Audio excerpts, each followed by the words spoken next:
And JEE main students, आज जो हम आपके लिए जो है वीडियो लेकर आए हैं वो 13 ग्रुप एलिमेंट्स यानी पी ब्लॉक एलिमेंट्स का पार्ट 13 ग्रुप एलिमेंट्स हैं। आपको ये पता ही होगा कि इनऑर्गेनिक केमिस्ट्री है पूरी, और इसमें जो जितना एनसीईआरटी में लिखा होता है वर्ड टू वर्ड वही आता है। आपको पूरी पी ब्लॉक एलिमेंट हो या पूरी इनऑर्गेनिक केमिस्ट्री की हम बात करें, जो भी क्वेश्चन आएगा एनसीईआरटी से एज इट इज आता है।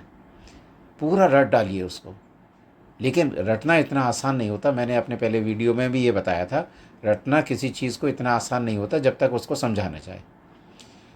यहाँ पर मैं आपको बता रहा हूँ, लाइन टू लाइन पढ़ाऊँगा, उसका एक्सप्लेनेशन भी बताऊँगा, और आपको समझ में भी आना चाहिए कि जब एक्सप्लेनेशन समझ में आता है ना तो रटना बड़ा आसान हो जाता है। आप इसको रटिए और समझ के रटिए, और उसके बाद केवल प्रैक्टिस पेपर करिए। नीट का जो भी नेक्स्ट एग्ज़ाम आएगा आप बड़ी आसानी से उसको क्रैक कर सकेंगे और बड़े अच्छे मार्क्स आएंगे आपको। केवल इसके बाद प्रैक्टिस करनी है डेली। अच्छा, एक ख़ास बात और, आप प्रैक्टिस जो भी रिवीज़न है ना, वो रिवीज़न डेली करिए।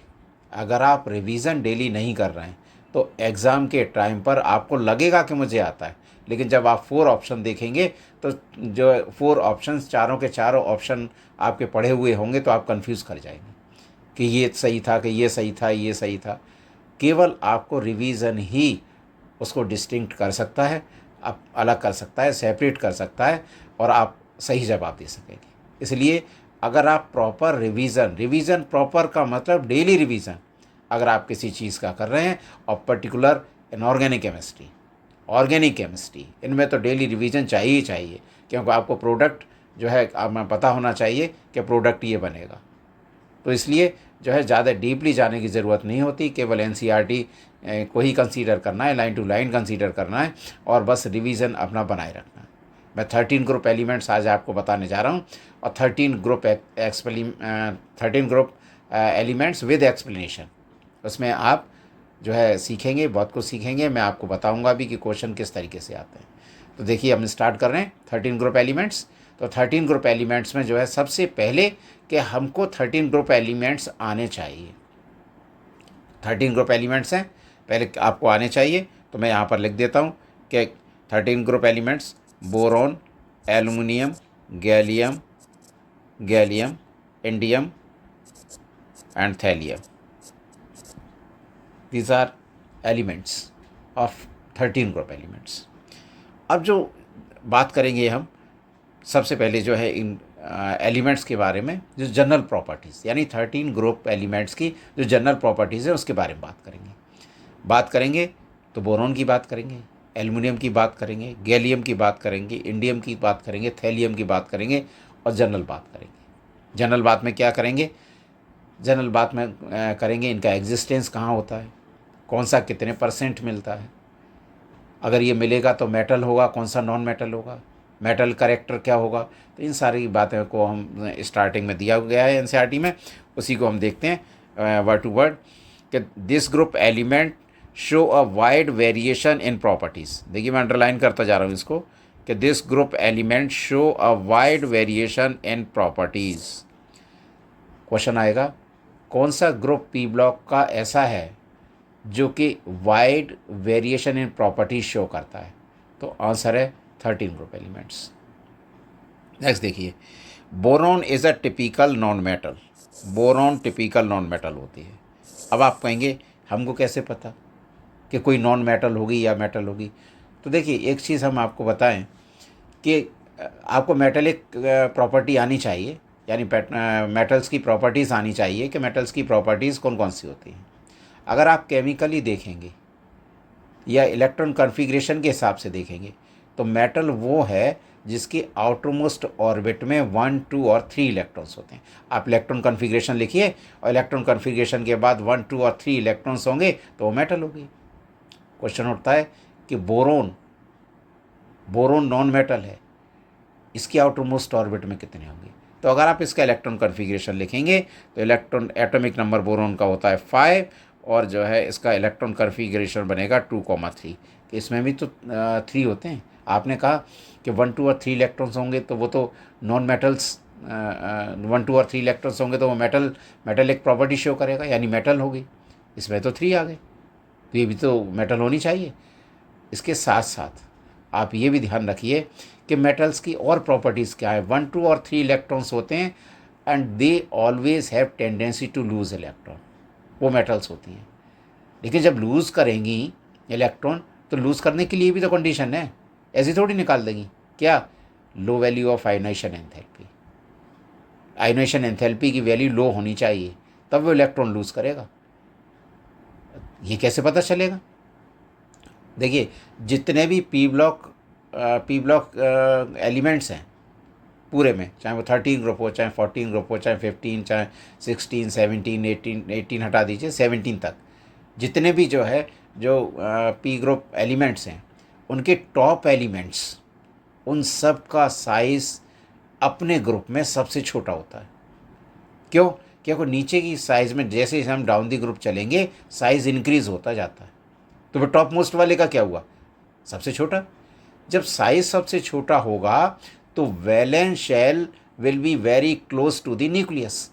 न्यूक्लियस के बहुत पास होगी। न्यूक्लियस के पास होगी तो उससे इलेक्ट्रॉन निकालना बड़ा कठिन हो जाएगा, क्योंकि फोर्स ऑफ अट्रैक्शन न्यूक्लियस का वैलेंस शेल पर सबसे ज़्यादा लगेगा। जब सबसे ज़्यादा लगेगा तो उसे इलेक्ट्रॉन निकालना कठिन होगा।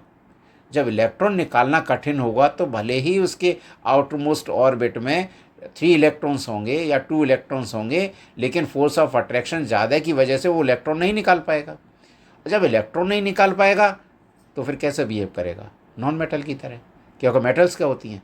जो इलेक्ट्रॉन को लूज़ कर दे, और इलेक्ट्रॉन नहीं लूज़ कर पाए तो नॉन मेटेलिक प्रॉपर्टी। तो इसीलिए जो बोरॉन है उसका साइज़ स्मॉलेस्ट, ग्रुप में स्मॉलेस्ट साइज़, ग्रुप की बात कर रहे हैं हम, ग्रुप में स्मॉलेस्ट साइज़ होने की वजह से वो उसकी आयोनाइजेशन एंथैल्पी की वैल्यू हाई होती है, यानी बहुत एनर्जी चाहिए इलेक्ट्रॉन को निकालने के लिए, इसलिए वो आसानी से इलेक्ट्रॉन लूज़ नहीं कर पाते, इसलिए वो नॉन मेटल की तरह बिहेव करती है। इसीलिए यहाँ पर लिखा हुआ है कि boron is a typical non metal. आगे देखिए, एल्युमिनियम इज़ अ मेटल। नीचे जब नीचे चले एल्युमिनियम पर नीचे आए तो साइज़ बढ़ गया, साइज़ बढ़ गया तो इलेक्ट्रॉन जो है लूज़ करने की टेंडेंसी बढ़ गई, तो वो इलेक्ट्रॉन लूज़ करेगा, यानी इसमें भी 3 इलेक्ट्रॉन्स होंगे आउटर मोस्ट ऑर्बिट में, इसमें भी 3 इलेक्ट्रॉन्स होंगे, तो लूज़ करने की टेंडेंसी होगी, तो फिर मेटल की तरह बिहेव करेगा। Aluminium is a metal but show many chemical similarities to boron and gallium, लेकिन कुछ प्रॉपर्टीज़ शो करता है जो है किससे? बोरोन एंड गैलियम से।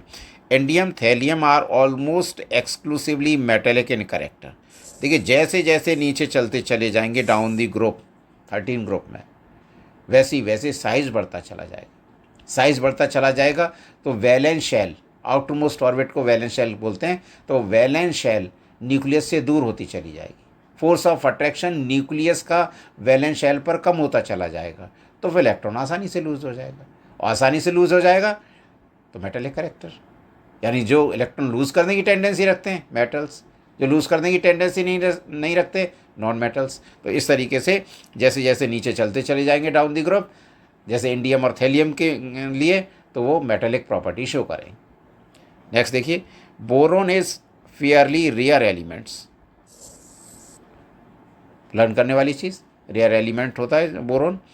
Mainly occurs as orthoboric acid, और ऑर्थोबोरिक एसिड के फॉर्म में मिलेगा H3BO3। आपसे केवल इतना पूछेगा ऑर्थोबोरिक एसिड क्या है, H3BO3, बस इतना ही से लर्न करना है आपको। नेक्स्ट देखिए कि बोरेक्स और बोरोन किस फॉर्म में मिलेगा? बोरेक्स, आपको पूछेगा बोरेक्स का फॉर्मूला क्या है? Na2B4O7.10H2O। इसी में दूसरा क्वेश्चन पूछेगा कि वाटर ऑफ क्रिस्टलाइजेशन क्या होता है बोरेक्स के अंदर, तो 10H2O। वाटर ऑफ क्रिस्टलाइजेशन क्या होता है? 1 मॉलिक्यूल के अंदर जितने number of water molecules associated होते हैं, जितने 1 मॉलिक्यूल के अंदर जितने number of water molecules associated होते हैं, that is called water of crystallisation. तो बोरेक्स के अंदर वाटर ऑफ क्रिस्टलाइजेशन 10H2O है, ये भी पूछेगा आपसे। एंड कर्नाइट, कर्नाइट का फॉर्मूला पूछेगा Na2B4O7.4H2O। देखिए, दोनों का जो है फॉर्मूला सेम है, केवल वाटर ऑफ क्रिस्टलाइजेशन का डिफरेंस है। यहाँ 4H2 है, वहाँ पर जो है 10H2 है। एक कर्नाइट है और दूसरा जो है एक बोरेक्स है। नेक्स्ट देखिए, इन इंडिया बोरेक्स आकर इन पिगवा वैलीज लद्दाख। अच्छा एक चीज़ और है आपको बताओ, ये जो अकरेंस है ना, ये नहीं पूछा जाता जनरली। अभी तक का जो रिकॉर्ड बताता है नीट या जेई मेंस का कि अकरेंस नहीं पूछा गया, लेकिन फॉर्मूले ऑर्थोबोरिक एसिड, बोरेक्स, करनाइट, इनके फॉर्मूले तो पूछे जाएंगे, लेकिन ये कहाँ कौन सी वैली में मिलता है, कौन सा कहाँ नहीं, तो जनरली नहीं पूछा जाता।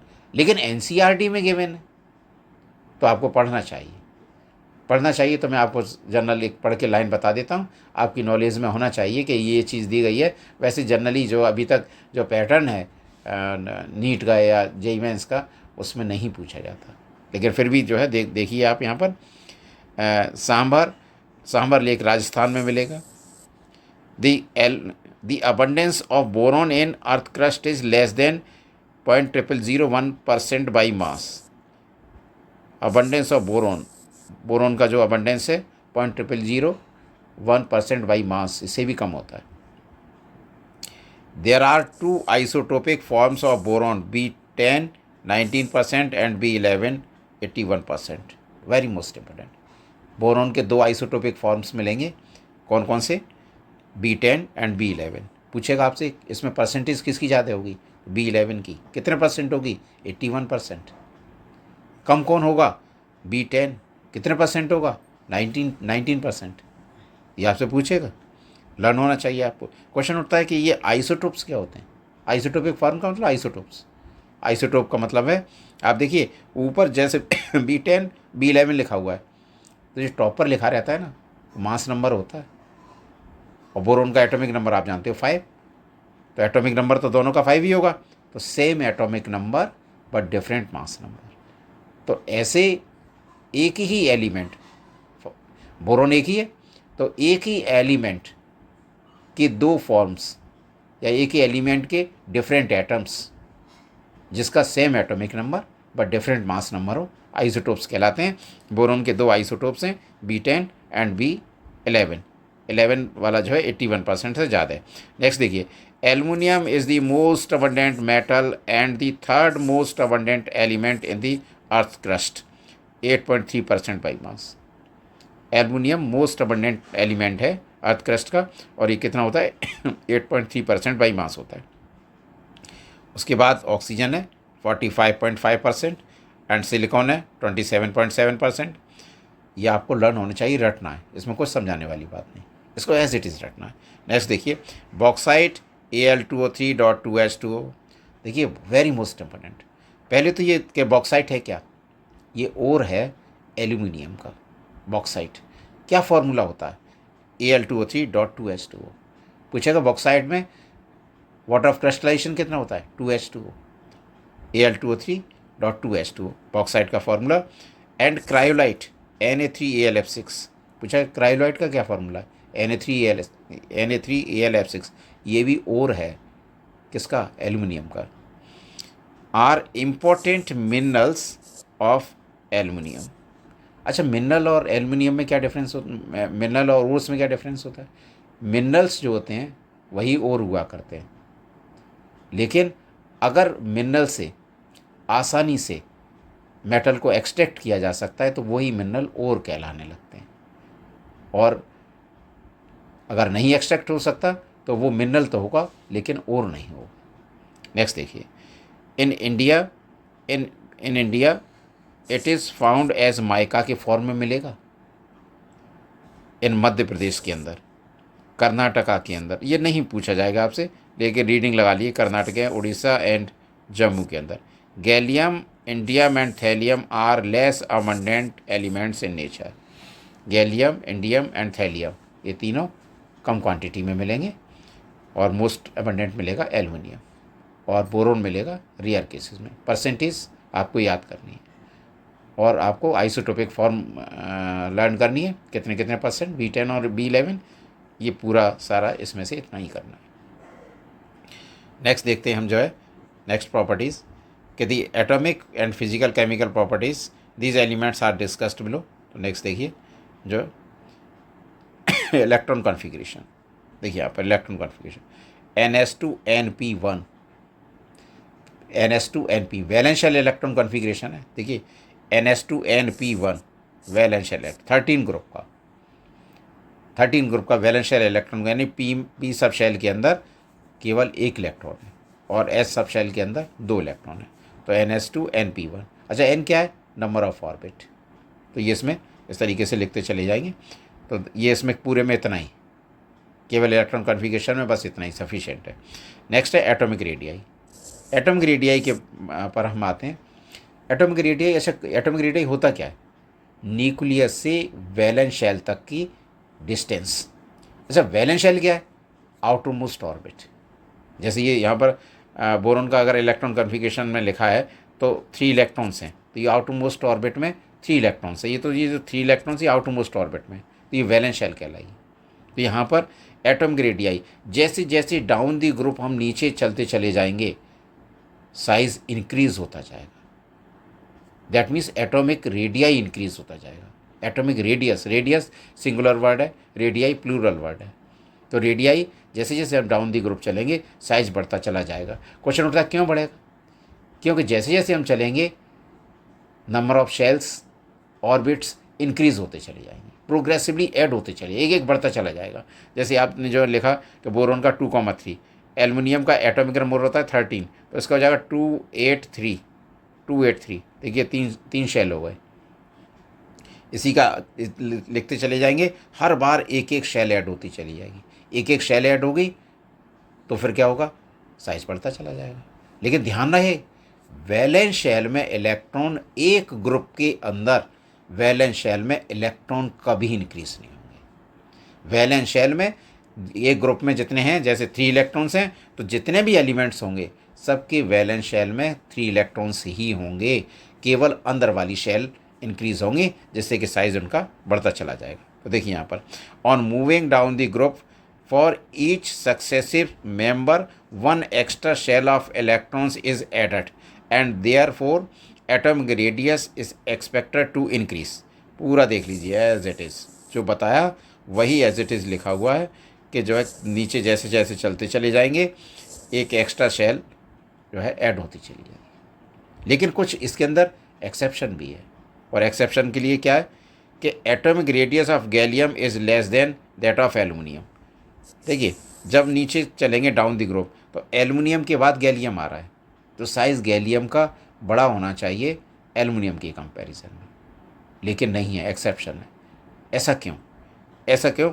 गैलियम का साइज़ छोटा होता है एल्युमिनियम की कंपैरिजन में, यही लिखा हुआ है। देखिए, gallium, atomic radius of gallium is less than that of aluminium, छोटा होता है। अच्छा, क्वेश्चन उठता है कि साइज़ छोटा होना चाहिए बड़ा।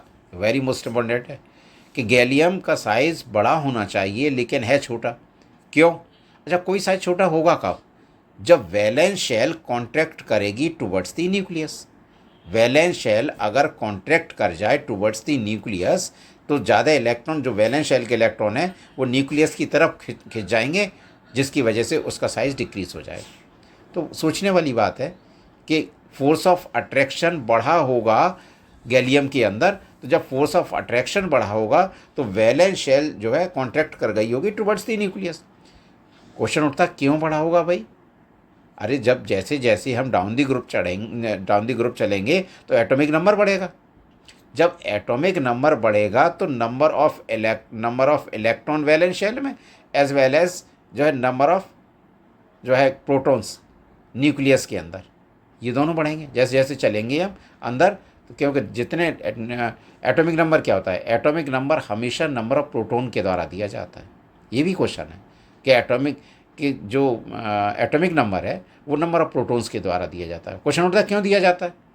इसलिए दिया जाता है क्योंकि नंबर ऑफ प्रोटॉन किसी भी एलिमेंट के अंदर, किसी भी एटम के अंदर कांस्टेंट होते हैं, वो मूवेबल नहीं होते, ना तो निकलते हैं और नहीं आते। इसलिए एटॉमिक नंबर के द्वारा हमेशा जो एटॉमिक नंबर है वो हमेशा नंबर ऑफ प्रोटॉन्स के द्वारा दिया जाता है। अच्छा, इलेक्ट्रॉन, नंबर ऑफ प्रोटॉन जितने होते हैं उतने ही नंबर ऑफ इलेक्ट्रॉन होते हैं। क्वेश्चन उठता है क्यों होते हैं? अरे भाई, एक एटम न्यूट्रल होता है ना, तो एक न्यूट्रल तभी होगा जितना टोटल पॉजिटिव चार्ज यानी नंबर ऑफ प्रोटॉन और total negative charge that means number of electron दोनों बराबर होंगे। तो यहाँ पर देखिए कि जो फोर्स ऑफ अट्रैक्शन, जब जैसे डाउन द ग्रुप चलेंगे एटॉमिक नंबर बढ़ेगा, नंबर ऑफ प्रोटॉन बढ़ेंगे, नंबर ऑफ इलेक्ट्रॉन बढ़ेंगे, तो फिर फोर्स ऑफ अट्रैक्शन न्यूक्लियस का वैलेंस शेल पर बढ़ता जाएगा, जिससे जो वैलेंस शेल है कॉन्ट्रैक्ट होती जाएगी towards the nucleus, size decrease हो जाएगा गैलियम का। क्वेश्चन उठता है तो फिर तो ये अप्लाई नीचे वाले एलिमेंट पर भी होना चाहिए।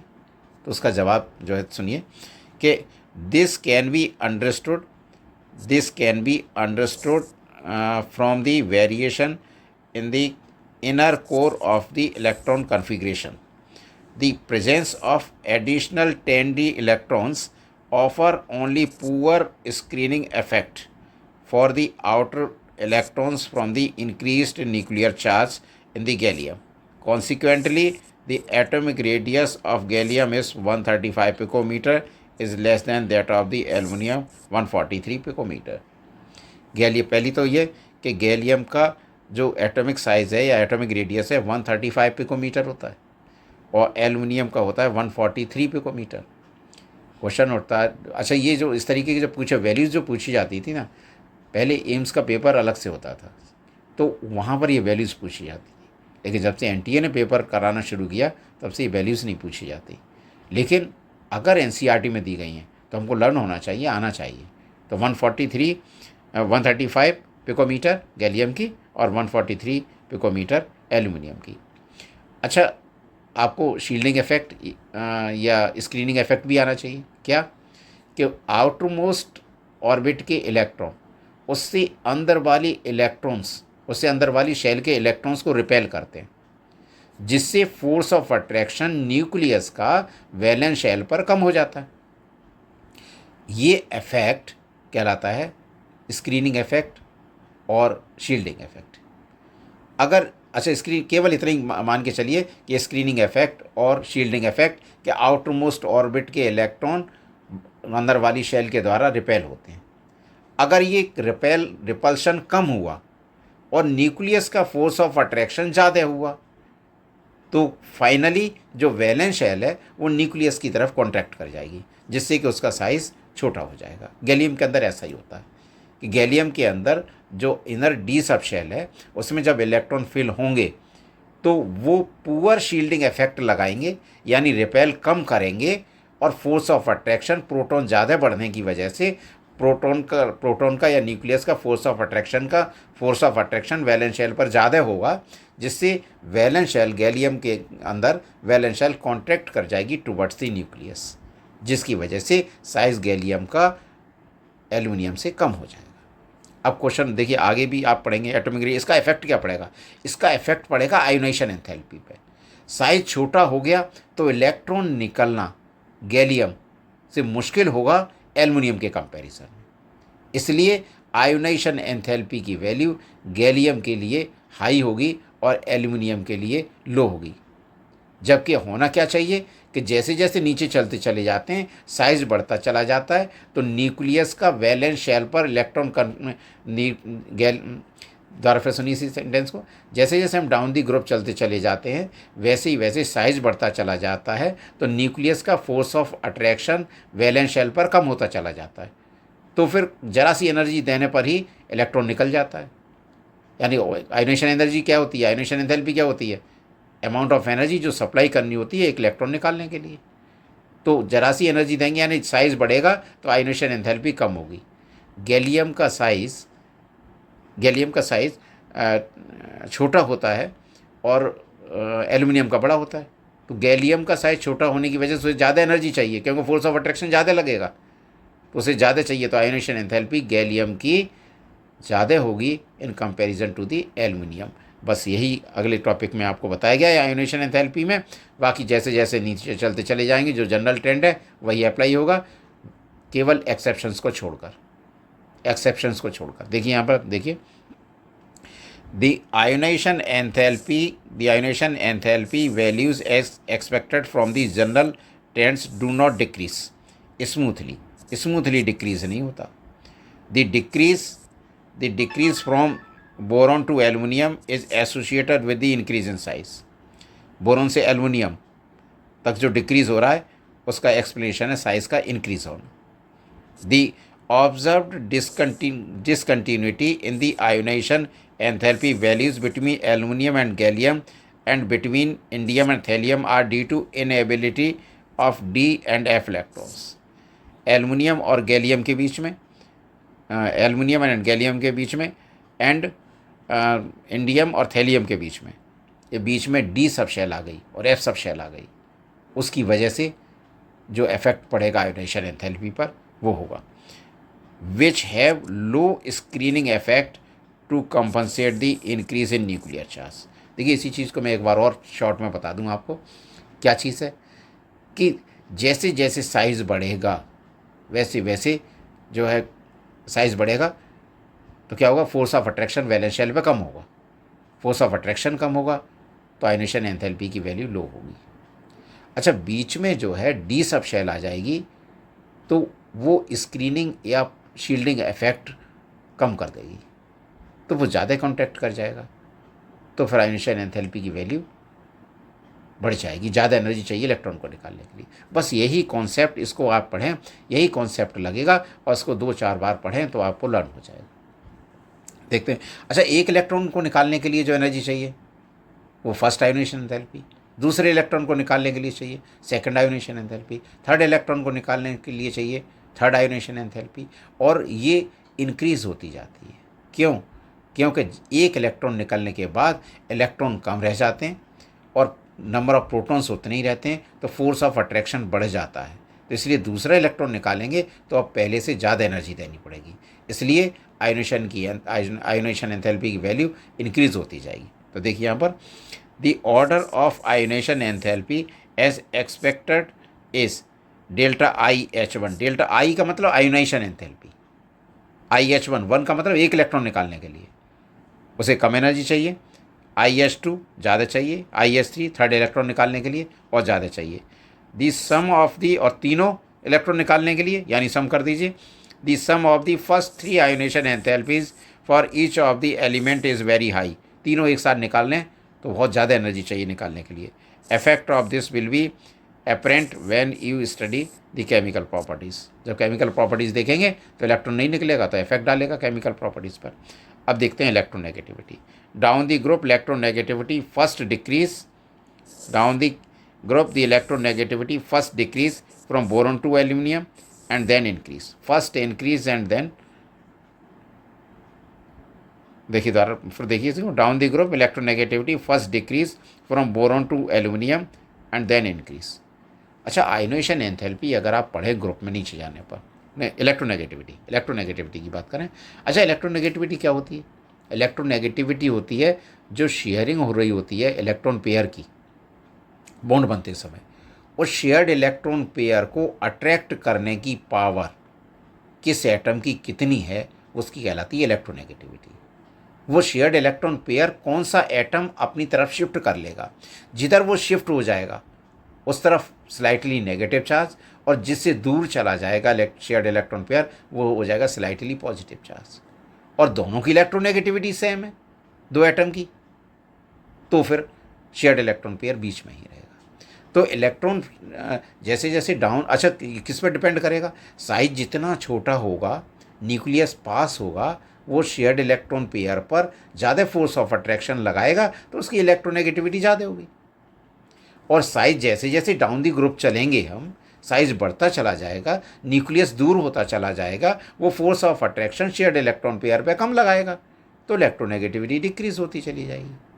तो देखिए यही रीज़न कि down the group electronegativity first decrease, क्यों? क्योंकि डाउन दी ग्रुप जैसे ही चलेंगे वैसे की वैसे साइज बढ़ता चला जाएगा, न्यूक्लियस दूर होता चला जाएगा, तो वह शेयर्ड इलेक्ट्रॉन पेयर पर कम फोर्स ऑफ अट्रैक्शन लगाएगा, जिसकी वजह से इलेक्ट्रोनेगेटिविटी डिक्रीज होती चलाएगी from boron to aluminium and then increase, उसके बाद इंक्रीज होना शुरू हो जाती है। अब इंक्रीज होना क्यों शुरू हो जाती है? नेक्स्ट देखिए, इसमें देखिए marginally this is because of the discrepancies in atomic size of the element। देखिए यहाँ पर marginally this is because of the discrepancies in atomic size of the elements। देखिए यहाँ पर टेबल देखिए 11.2 की टेबल की बात कर रहा है वो, 11.2 टेबल दी हुई है आपके में, देखिए ये चीज़। देखिए यहाँ पे यदि boron, aluminium, gallium, indium and thallium, elements and properties. ठीक, देखिए हमने आपको कहा था कि टेबल स्टडी करने के लिए। देखिए टेबल स्टडी करेंगे। देखिए टेबल में इसमें क्या दिया हुआ है, 11.2 टेबल है एनसीईआरटी के अंदर। Atomic and physical properties of group 13 elements, यानी सारी प्रॉपर्टीज को इस टेबल के अंदर बताया गया है। लेकिन कुछ बातें जो स्टेटमेंट में लिखी हुई हैं वो स्टेटमेंट फॉर्म में ही सही हैं। यहाँ पर केवल वैल्यूज दी गई है। पहले क्वेश्चंस पूछे जाते थे, वैल्यूज पूछी जाती थी एम्स में, लेकिन अब वैल्यूज नहीं आती है। केवल यहाँ से हम कंक्लूजन ड्रॉ कर लेंगे कि किसका रेडियस कम है, किसका ज़्यादा है, किसकी आयनेशन एंथैल्पी कम है, किसकी ज़्यादा है, या क्या प्रॉपर ट्रेंड है, डिक्रीज हो रहा है या इंक्रीज हो रहा है, या उसके जो है एक्सेप्शंस क्या क्या है। केवल यही चीज़ हम देखेंगे इसके अंदर। देखिए जो प्रॉपर तरीके से बाकी सब चीज़ दी हुई है। देखिए एटॉमिक रेडियस पढ़ चुके हैं, सेम वही चीज़ है, केवल वैल्यूज लिखी हुई है। देखिए 88, 143, यानी बोरॉन से एल्युमिनियम पर एटॉमिक रेडियस इंक्रीज हो गया। 135 फिर डिक्रीज हो गया, गैलियम का कम है, वहाँ एक्सप्रेशन हम पहले ही बता चुके हैं। फिर 167 फिर इंक्रीज हो गया, 170 फिर इंक्रीज हो गया। यहाँ पर एटॉमिक रेडियस, तो एटॉमिक रेडियस पूछेगा हाईएस्ट किसका है, तो ये इसमें देखेंगे आप कि 170 यानी थैलियम का सबसे ज़्यादा एटॉमिक रेडियस है। उसके बाद जाकर अगर आप करेंगे तो 167 इंडियम का, फिर उसके बाद 143 एल्युमिनियम का, और फिर 135 जो है 135 देन 88। तो आप जब भी इसको स्टडी करें तो अपनी सीक्वेंस उस सीक्वेंस में लगा लें, और सीक्वेंस में लगा के फिर उसको लर्न करें। तो उसी तरीके से केवल सीक्वेंस पूछेगा, वैल्यू नहीं पूछेगा आपसे। देखिए यहाँ पर नेक्स्ट देखिए, यहाँ पर आयोनिक रेडियस। देखिए आयोनिक रेडियस M3+ आयन का, यानी जब तीनों इलेक्ट्रॉन निकल जाएंगे तब उस पर 27 पहले जो है बोरॉन का, उसके बाद इंक्रीज हो गया, फिर गैलियम का उससे ज़्यादा इंक्रीज हो गया, फिर इंक्रीज हो गया और लगातार इंक्रीज हो रहा है, यानी M3+ आयन का साइज इंक्रीज होता जाएगा। ठीक है, फिर उसके बाद देखेंगे हम जो है आयोनिक रेडियस M+1 आयन का। M+1 आयन का मतलब है जबकि हमारा इनर्ट पेयर इफेक्ट अप्लाई हो जाएगा तब, तो ये इनर्ट पेयर इफेक्ट अप्लाई होगा तो M+1 आयन गैलियम से बनना स्टार्ट होगा। 120, 140, 150 यानी आयोनिक साइज M+1 आयन का इंक्रीज होता जाएगा। नेक्स्ट देखेंगे आयोनाइजेशन एंथैल्पी, हम पहले डिस्कस कर चुके हैं। डेंसिटी इंपॉर्टेंट है, डेंसिटी हमने पहले डिस्कस नहीं किया है, हालांकि डेंसिटी का एक स्टेटमेंट इसमें लिखा हुआ है, लेकिन फिर भी देख लेते हैं हम डेंसिटी। 2.35, 2.70, 5.90, 7.3 यानी रेगुलरली इंक्रीज हो रही है। कब? जब हम डाउन दी ग्रुप चलें तो डेंसिटी रेगुलरली इंक्रीज होती जाएगी। उसके बाद मेल्टिंग पॉइंट को देखें तो मेल्टिंग पॉइंट देखिए कि रेगुलरली जो है यहाँ पर केवल एक्सेप्शन अगर देखें यहाँ पर इंडियम के साथ है। देखिए सबसे ज़्यादा बॉइलिंग पॉइंट, सबसे ज़्यादा मेल्टिंग पॉइंट है 2453 केल्विन में है बोरोन का, और उसके बाद जो है देखिए 933 एल्युमिनियम का, उसके बाद है थैलियम का, और फिर है इंडियम का, और फिर है गैलियम का। ये सीक्वेंस में आप अपने आप लगा लेंगे और इसको स्टडी करेंगे और लर्न कर लेंगे। नेक्स्ट देखिए बॉइलिंग पॉइंट को इसी तरीके से हम देखें बोरोन एल्युमिनियम का उससे कम, उसके बाद जो है गैलियम का उससे कम, फिर उसके बाद इंडियम और थैलियम का सबसे कम, यानी regularly boiling point regularly decrease होगा। वैल्यू पूछेगा नहीं, सीक्वेंस में आप अपने आप लगा लीजिए कि ये रेगुलरली डिक्रीज होता जाएगा।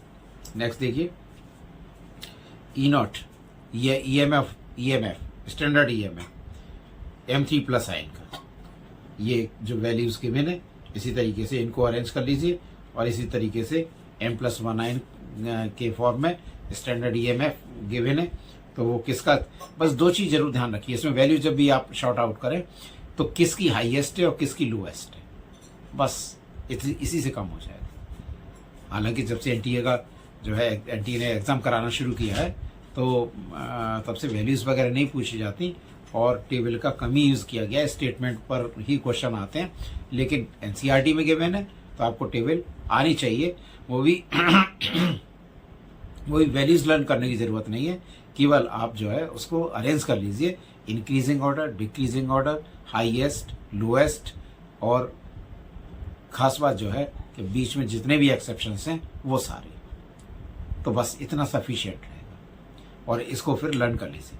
अब हम बात करेंगे नेक्स्ट जो है, देखिए फिजिकल प्रॉपर्टीज़ की बात करेंगे, और फिजिकल प्रॉपर्टीज़ में जनरल सब वही बातें केवल मैं जो है आपको अंडरलाइन कर रहा हूँ, अंडरलाइन करने के बाद आपको लर्न करनी है, सब वही बातें देखते जाइए फटाफट। Boron is non metallic in nature, ये बात हमने पहले ही बता दिया आपको, नॉन मेटल है। It is extremely hard and black coloured solid, देखिए ये इसको लर्न कर लीजिए। It is extremely hard and black coloured solid, it exist in many allotropic forms, ये हम आपको पहले बता चुके हैं, due to very strong crystalline lattice, hard होता है, ब्लैक कलर का होता है और कई सारी एलोट्रॉपिक फॉर्म में मिलता है। ये सारी बातें क्यों होती हैं? स्ट्रॉन्ग क्रिस्टलाइन लैटिस की वजह से होती हैं। नेक्स्ट है, boron has unusually high melting point, rest of the members are soft metals with low melting point and high electrical conductivity. It is worthwhile to note that gallium with unusually low melting point, पूछेगा melting point 303 लिखा हुआ है, value नहीं पूछेगा, लेकिन फिर भी learn कर लीजिए कि गैलियम का अनयूजुअली गैलियम का मेल्टिंग पॉइंट लो होगा। Could exist in liquid state, melting point होगा तो समर में ये जो है लिक्विड स्टेट में आ जाएगा। It's high boiling point high होगा, makes it useful material for measuring high temperature, इसका मेल्टिंग पॉइंट हाई होता है, मेल्ट नहीं होता है, इसलिए जो है टेम्परेचर मेजर करने में इसका यूज़ किया जाता है। Density of the elements increases down the group from boron to thallium, और नीचे टेबल में हमने बताया भी है, ये लिखी हुई है, वैल्यू आपसे पूछे नहीं होगा, केवल आप ट्रेंड इसका लर्न कर लीजिए। नेक्स्ट देखिए केमिकल प्रॉपर्टीज़ देखते हैं। केमिकल प्रॉपर्टीज में सबसे पहले देखते हैं हम ऑक्सीडेशन स्टेट।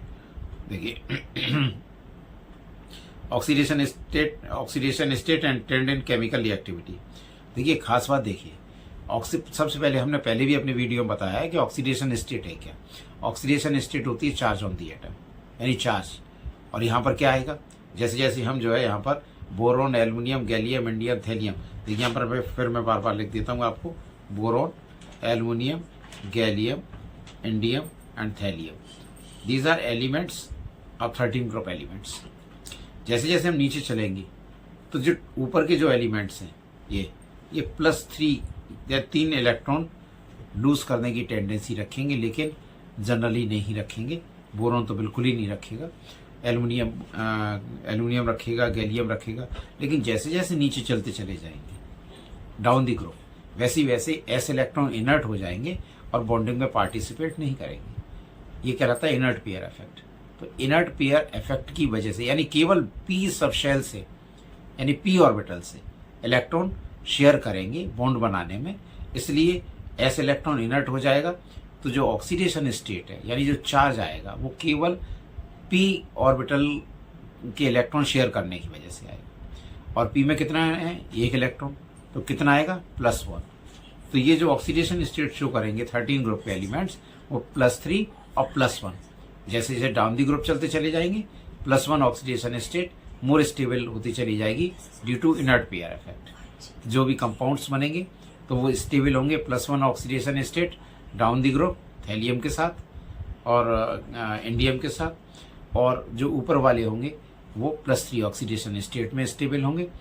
और boron +3 oxidation state show rare cases में करेगा, क्योंकि फर्स्ट 3 आयोनाइजेशन एनर्जी का सम हाई होता है, इसलिए +3 ऑक्सीडेशन स्टेट शो करना उसके लिए मुश्किल होता है।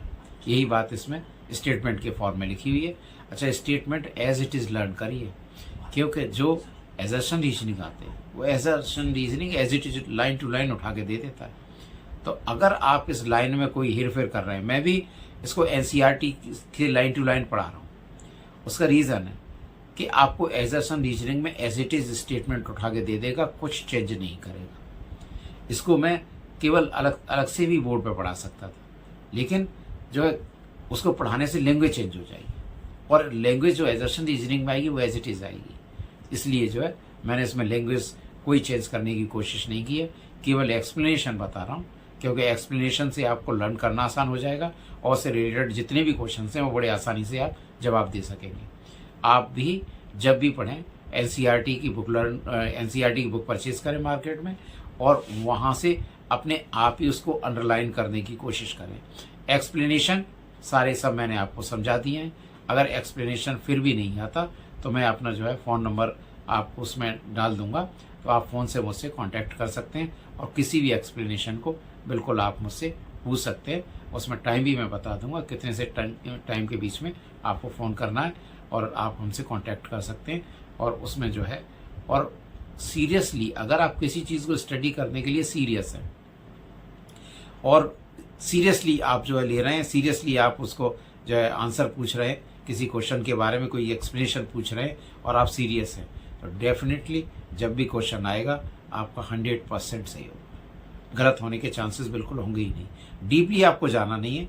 बहुत सारे मैंने देखा है, मैंने पहले भी कहा हुआ है अपने वीडियो में कि जितने भी यूट्यूब पर और जितनी क्लासेस लग रही हैं वो लोग पढ़ाते बहुत अच्छा हैं, एप्रिसिएट करने लायक है, लेकिन डीपली इतने चले जाते हैं कि बच्चा कितनी सारी चीज़ें लर्न करेगा, जबकि क्वेश्चन बड़ा इजीली आ जाता है, बहुत इजी क्वेश्चन आता है, ऊपर ऊपर से पूछ लेता है। वो डीपली के चक्कर में बच्चा इजी क्वेश्चन नहीं कर पाता और बेचारा सिलेक्शन से दूर हो जाता है। तो इसलिए जो है मैंने केवल आपको एनसीईआरटी के बेस पर ही सारा सब कुछ समझाया है, डीपली नहीं गया हूँ, केवल समझाया गया है। आप केवल स्टडी करिए, और अगर कोई आपको कुछ और एक्सप्लेनेशन चाहिए मैं आपको नंबर दे दूंगा, मेरे वीडियो देखते रहिए, सब्सक्राइब कीजिए, और उसमें जो है पढ़ के आप उसको बेनिफिट उठा सकते हैं जितना मैक्सिमम कर सकते हैं। लेकिन ध्यान रहे रिवीजन बहुत ज़रूरी है, डेली ज़रूरी है, रेगुलरली ज़रूरी है, और तब तक ज़रूरी है जब तक कि आप उसको क्वालिफाई ना कर लें। ये बहुत ज़रूरी है, आप इसको फॉलो करते रहिए। कोई ज़रूरी नहीं, जितने भी सारे इंस्टीट्यूट वगैरह जो है बड़ा बहुत बहुत पैसा कमाते हैं, सबको लेते हैं, आप उस चक्कर में कम ही कोशिश करिए। हमारी क्लास लीजिए, आपको केमिस्ट्री पढ़ने की कहीं पर कोई ज़रूरत नहीं है। आप केवल हमारे वीडियो रेगुलर देखते रहिए, हमसे हमारे कांटेक्ट में रहिए, आपको बड़ी आसानी से सारा हम करा देंगे, और पूरा पेपर आपको जो है पढ़ा हुआ आएगा उसमें, और आराम से ऑनेस्टली अपना एग्ज़ाम दीजिए और क्वालिफाई करिए। और ये विश्वास रखिए, हम आपको डॉक्टर बनाकर ही मानेंगे, हम आपको पर्टिकुलर इंजीनियर बनाकर ही मानेंगे। देखिए नेक्स्ट आगे चल रहे हैं हम आपको ऑक्सीडेशन स्टेट मैंने जो आपको बताया, अब मैं इसको वही चीज़ अंडरलाइन कर रहा हूँ, एक बार फिर बता दूँ कि +3 ऑक्सीडेशन स्टेट शो करेंगे, लेकिन टॉप एलिमेंट्स, लेकिन बोरॉन +3 नहीं करेगा, क्योंकि फर्स्ट 3 आयोनेशन एंथैल्पी का सम हाई होगा, इसलिए +3 ऑक्सीडेशन यानी 3 इलेक्ट्रॉन निकाल पाना उसके लिए पॉसिबल नहीं होगा। लेकिन down the group +1 oxidation state stable होगी due to inert pair effect. ये तो बिल्कुल आपको याद रखना है, ये तो बहुत क्वेश्चन आया है, हर कॉम्पिटिशन में आया है और इम्पोर्टेंट भी है, और इसी को मैं अब अंडरलाइन करने चाह रहा हूँ। देखिए क्या है, due to small size of boron the sum of the first 3 ionisation enthalpies is very high, this prevents it to form +3 ions and forces it to form covalent compounds। देखिए पूरे सेंटेंस को, पूरा एज इट इज पूरा sentence को आप इसको जो है पूरा हर समय याद रहना चाहिए। सेंटेंस वेरी मोस्ट इंपॉर्टेंट है, और खास बात ये बोरोन के लिए अप्लाई नहीं होता, जो टॉप एलिमेंट्स हैं जिनका साइज छोटा है उन सब जगह अप्लाई होगा, वो किसी भी ग्रुप का हो, यानी उतने इलेक्ट्रॉन जो है निकालना उसके लिए पॉसिबल नहीं है, अगर निकाल भी देता है तो अनस्टेबल हो जाएगा। तो ये जो है इस बात का आपको ध्यान रखना है कि जो टॉप एलिमेंट्स हैं पी ब्लॉक के, वो साइज छोटा होने की वजह से, और फर्स्ट 3 या फर्स्ट 4 या फर्स्ट 5 जो भी है उतने जो है निकालना संभव नहीं होगा, क्योंकि जो है साइज छोटा होने की वजह से वैलेंस शेल पर फोर्स ऑफ अट्रैक्शन ज़्यादा लगेगा, तो उतना इलेक्ट्रॉन नहीं। इसलिए आयोनेशन एंथैल्पी की वैल्यू फर्स्ट 3 फर्स्ट 4 या जो भी है उतने हाई एंथैल्पीज़ की वैल्यू हाई होगी, और इलेक्ट्रॉन निकालना पॉसिबल नहीं होगा, तो वो ऑक्सीडेशन स्टेट शो नहीं करेगा। तो देखिए यहाँ पर कि ओनली कोवेलेंट कंपाउंड्स जो है, बोरॉन कौन सा बनाएगा, +3 ऑक्सीडेशन स्टेट शो नहीं करेगा, तो फिर वो केवल कोवेलेंट कंपाउंड्स बनाएगा। ऑक्टेट पूरा करने के लिए कोवेलेंट कंपाउंड्स बनाना जरूरी है। But we move from boron to aluminium, और जब बोरोन से एल्यूमिनियम अगर हम मूव करेंगे, the sum of the first three ionisation enthalpies of aluminium considerably decreases and it therefore able to form Al3+ है। फर्स्ट थ्री आयोनेशन एंथैल्पी का सम लो हो जाएगा एल्यूमिनियम के लिए, तो +3 ऑक्सीडेशन स्टेट शो करने लगेगा। और in fact aluminium is highly electropositive metal. Electropositive क्या होती है? जो पॉजिटिव आयन बनाती है। तो आसानी से साइज बड़ा हो जाएगा एल्यूमिनियम का बोरोन से, तो फर्स्ट थ्री आयोनेशन एंथैल्पी की वैल्यू लो हो जाएगी, +3 ऑक्सीडेशन स्टेट शो करेगा, 3 इलेक्ट्रॉन आसानी से निकाल सकेगा, इसलिए बोरोन से ज़्यादा इलेक्ट्रोपॉजिटिव होगा। इलेक्ट्रोपॉजिटिव का मतलब पॉजिटिव आयन बनाने की टेंडेंसी एल्यूमिनियम की ज़्यादा होगी in comparison to the boron. Next देखिए, however down the group due to poor shielding effect of intervening d and f orbitals, the increased effective nuclear charge holds ns electron tightly responsible for inert pair effect. Down the group, जैसे जैसे नीचे चलते चले जाएंगे, ns electron यानी s electron inert हो जाएंगे, केवल p सबशेल के इलेक्ट्रॉन पार्टिसिपेट करेंगे, तो लोअर ऑक्सीडेशन स्टेट होगी और वो स्टेबल ऑक्सीडेशन स्टेट होगी, and thereby restricting their participation in bonding. As a result of this, only p orbitals electron may be involved in bonding. In fact, gallium, indium, thallium ये सारे के सारे +1, देखिए कौन कौन से ध्यान रखिए। In fact, gallium, indium and thallium both +1 and +3 oxidation state are observed. +1 and +3 दोनों ऑब्जर्व करेंगे। कौन कौन से? गैलियम, इंडियम और thallium. The relative stability of +1 oxidation state progressively increases for heavier elements. जैसे जैसे डाउन दी ग्रुप चलेंगे, heavier elements होते चले जाएंगे, +1 ऑक्सीडेशन स्टेट स्टेबल होती चली जाएगी। इसी तरीके से एल्यूमिनियम, गैलियम, इंडियम, थैलियम +1 के लिए, in thallium +1 oxidation state is predominant, whereas +3 oxidation state is highly oxidising in character. देखिए इसका क्या मतलब है कि +1 ऑक्सीडेशन स्टेट थैलियम में मोस्ट स्टेबल होगी due to inert pair effect.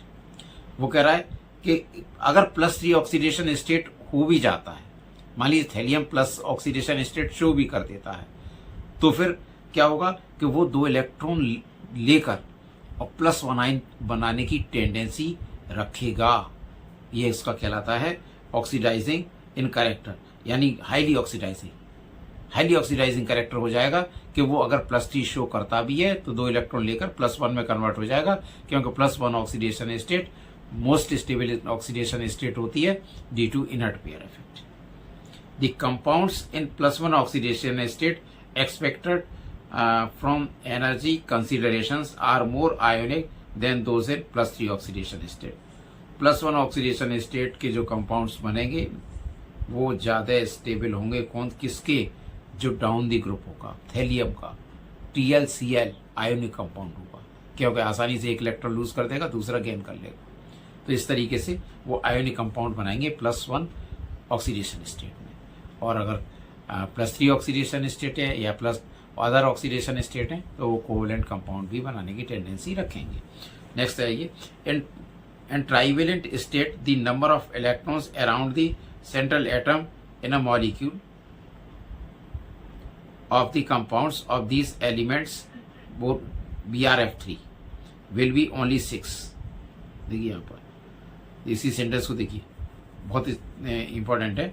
In trivalent state यानी जिसकी वैलेंसी 3 हो, उसके लिए बात कर रहे हैं।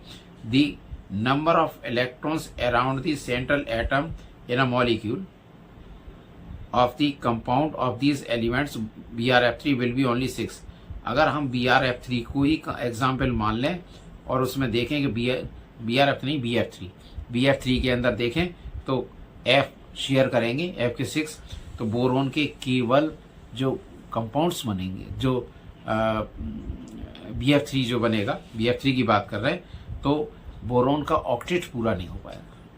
BF3 3 फ्लोरीन एटम जो उसको सराउंड करेंगे, कोवेलेंट बॉन्ड बनाएंगे, तो बोरोन के में केवल 6 इलेक्ट्रॉन्स हो पाएंगे, यानी 8 ऑक्टेट पूरा नहीं हो पाएगा। ऐसे कंपाउंड जिनका ऑक्टेट पूरा नहीं होता वो कहलाते हैं इलेक्ट्रॉन डेफिशिएंट कंपाउंड्स। तो मैं आपसे पूछेगा इनमें से इलेक्ट्रॉन डेफिशिएंट कंपाउंड कौन है, देख लीजिए जिनका ऑक्टेट पूरा नहीं होता। बोरॉन का कभी ऑक्टेट पूरा नहीं होगा, तो फिर क्या होगा कि इलेक्ट्रॉन डेफिशिएंट और इलेक्ट्रॉन रहने की टेंडेंसी रखेगा। क्यों? क्योंकि ऑक्टेट कंप्लीट करना ऐसा माना जाता है कि हर एलिमेंट इनर्ट गैसेस या नोबल गैसेस के जैसा अपना इलेक्ट्रॉन कॉन्फ़िगरेशन करना चाहता है कि उनका ऑक्टेट कंप्लीट होता है। ऑक्टेट का मतलब आउटरमोस्ट ऑर्बिट में 8 इलेक्ट्रॉन। यहाँ पर देखिए इलेक्ट्रॉन डेफिशिएंट कंपाउंड है और 6 इलेक्ट्रॉन्स होंगे, will be only 6। Such electron deficient molecules have tendency to accept a pair of electrons to achieve stable electron configuration and thus behave as Lewis acids। Lewis acids क्या होते हैं? जो electron pair लेने की tendency रखते हैं। एक Louis concept है, एसिड बेस कॉन्सेप्ट है लुइस का। उसने बताया था कि एसिड वो होते हैं जो इलेक्ट्रॉन पेयर लेने की टेंडेंसी रखता है और बेस वो होते हैं जो इलेक्ट्रॉन पेयर डोनेट करने की टेंडेंसी रखता है। तो इनका इलेक्ट्रॉन डेफिशिएंट कंपाउंड जितने भी होते हैं वो इलेक्ट्रॉन पेयर लेने की टेंडेंसी रखेंगे, इसलिए लुइस एसिड की तरह बिहेव करेंगे। आपसे पूछेगा BF3 क्या है? लुइस एसिड है, क्योंकि इलेक्ट्रॉन पेयर लेने की टेंडेंसी रखेगा। The tendency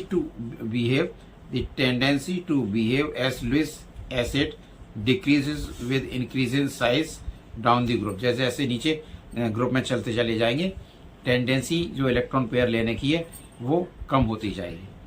BCl3 easily accept a lone pair of electron from ammonia BCl3.NH3। यहाँ पर देखिए कोवेलेंट कंपाउंड बनाया गया और NH3 लोन पेयर। इसको देखिए NH3 और बोरोन के बीच में कोऑर्डिनेट बॉन्ड होता है जिसको कोवेलेंट बॉन्ड के फॉर्म में यहाँ पर दिखाया गया है। तो ये लोन पेयर इसको डोनेट कर देता है बोरोन को, तो इसका ऑक्टेट पूरा हो गया। तो इस तरीके से ये BCl3.NH3 मॉलिक्यूल बना देगा। नेक्स्ट देखिए ये दिखाया गया है यहाँ पर। इसी तरीके से जो है आपको AlCl3, उसमें भी 6 इलेक्ट्रॉन होंगे, इलेक्ट्रॉन डेफिशिएंट मॉलिक्यूल होगा, लुइस एसिड की तरह काम करेगा। Very most important, AlCl3 aromatic compounds के अंदर कैटेलिस्ट का भी काम करता है। और ये जो है यहाँ पर AlCl3 जो है इलेक्ट्रॉन डेफिशिएंट कंपाउंड है, तो लुइस एसिड की तरह बिहेव करता है, यानी इलेक्ट्रॉन पेयर लेने की टेंडेंसी रखता है। तो क्योंकि इसका ऑक्टेट पूरा नहीं है तो फिर ये डाइमर बना देता है। डाइमर माने 2, डाई मीन्स 2 मॉलिक्यूल आपस में कंबाइन कर जाते हैं। क्यों? ऑक्टेट कंप्लीट करने के लिए। तो यहाँ पर देखिए AlCl3 बना हुआ है, एक AlCl3 दूसरे को बना हुआ है और ये आपस में कोऑर्डिनेट बॉन्ड के द्वारा जुड़ जाते हैं। तो कोऑर्डिनेट बॉन्ड वो होता है जिसमें इलेक्ट्रॉन पेयर पूरा डोनेट होता है। डोनेट होने का मतलब कंप्लीट ट्रांसफर नहीं, थोड़ा सा शिफ्ट हो जाता है। तो यहाँ पर Al2Cl6 बनता है। आपसे Al2Cl6 जब भी बनेगा पूछेगा क्यों बनेगा। इसको डाइमर, डाई मीन्स 2 मॉलिक्यूल जुड़ जाते हैं, डाइमर। पूछेगा बॉन्ड एंगल कितना होगा, 101 डिग्री। यहाँ पर Cl और एल्युमिनियम के बीच में बॉन्ड लेंथ कितनी होगी, 221। एल्युमिनियम के 2 क्लोराइड एटम जुड़े होंगे, क्लोरीन एटम जुड़े होंगे, तो बॉन्ड एंगल कितना होगा, 118 डिग्री। और यहाँ पर एल्युमिनियम और Cl के बीच में 206। तो ये जो AlCl के बीच में जो बॉन्ड डिस्टेंस होंगी, पूछेगा क्या सारी सेम होंगी, तो अलग अलग होंगी। एक 221 है, एक 206 है। बॉन्ड एंगल यहाँ पर 118 है, 100 के अलग अलग बॉन्ड एंगल होंगे। तो ये सब आपसे पूछे जाएंगे, तो इसको स्टडी करिए केयरफुली और क्वेश्चंस के जवाब दीजिए। In trivalent state most of the compounds being covalent are hydrolysed in water. देखिए वेरी मोस्ट इंपॉर्टेंट क्वेश्चन इसमें बहुत है। जितने भी आप, मैंने कहा कि प्रैक्टिस करिए, MCQ करिए। इसके बाद जब MCQ करेंगे तो इन सब पर उसमें लिखा हुआ है। कोई भी ऐसी आप जो है MCQ वाली बुक लीजिए जिसमें वहाँ पर लिखा रहता है कि NCERT के पेज नंबर इतने पर इस लाइन से क्वेश्चन बना हुआ है, NCERT के पेज नंबर इतने पर इस लाइन से क्वेश्चन बना हुआ है, तो आपको NCERT पूरी वहाँ से भी लर्न हो जाएगी। अच्छा यहाँ पर देखिए वो कह रहा है in trivalent state most of the compounds being covalent are hydrolysed in water. Trivalent compounds में हाइड्रोलिसिस हो जाती है वाटर की। हाइड्रोलिसिस क्या होती है? Reaction with water. Reaction with water is called hydrolysis. Hydro means water, lysis means breakdown. Breakdown of a substance with the help of water is called hydrolysis. तो hydrolysis water यानी reaction with water. Reaction with water करेंगे तो किन की होगी hydrolysis, किन की नहीं होगी। तो देखिए लॉन पेयर H2O के अंदर ऑक्सीजन के ऊपर लॉन पेयर होता है।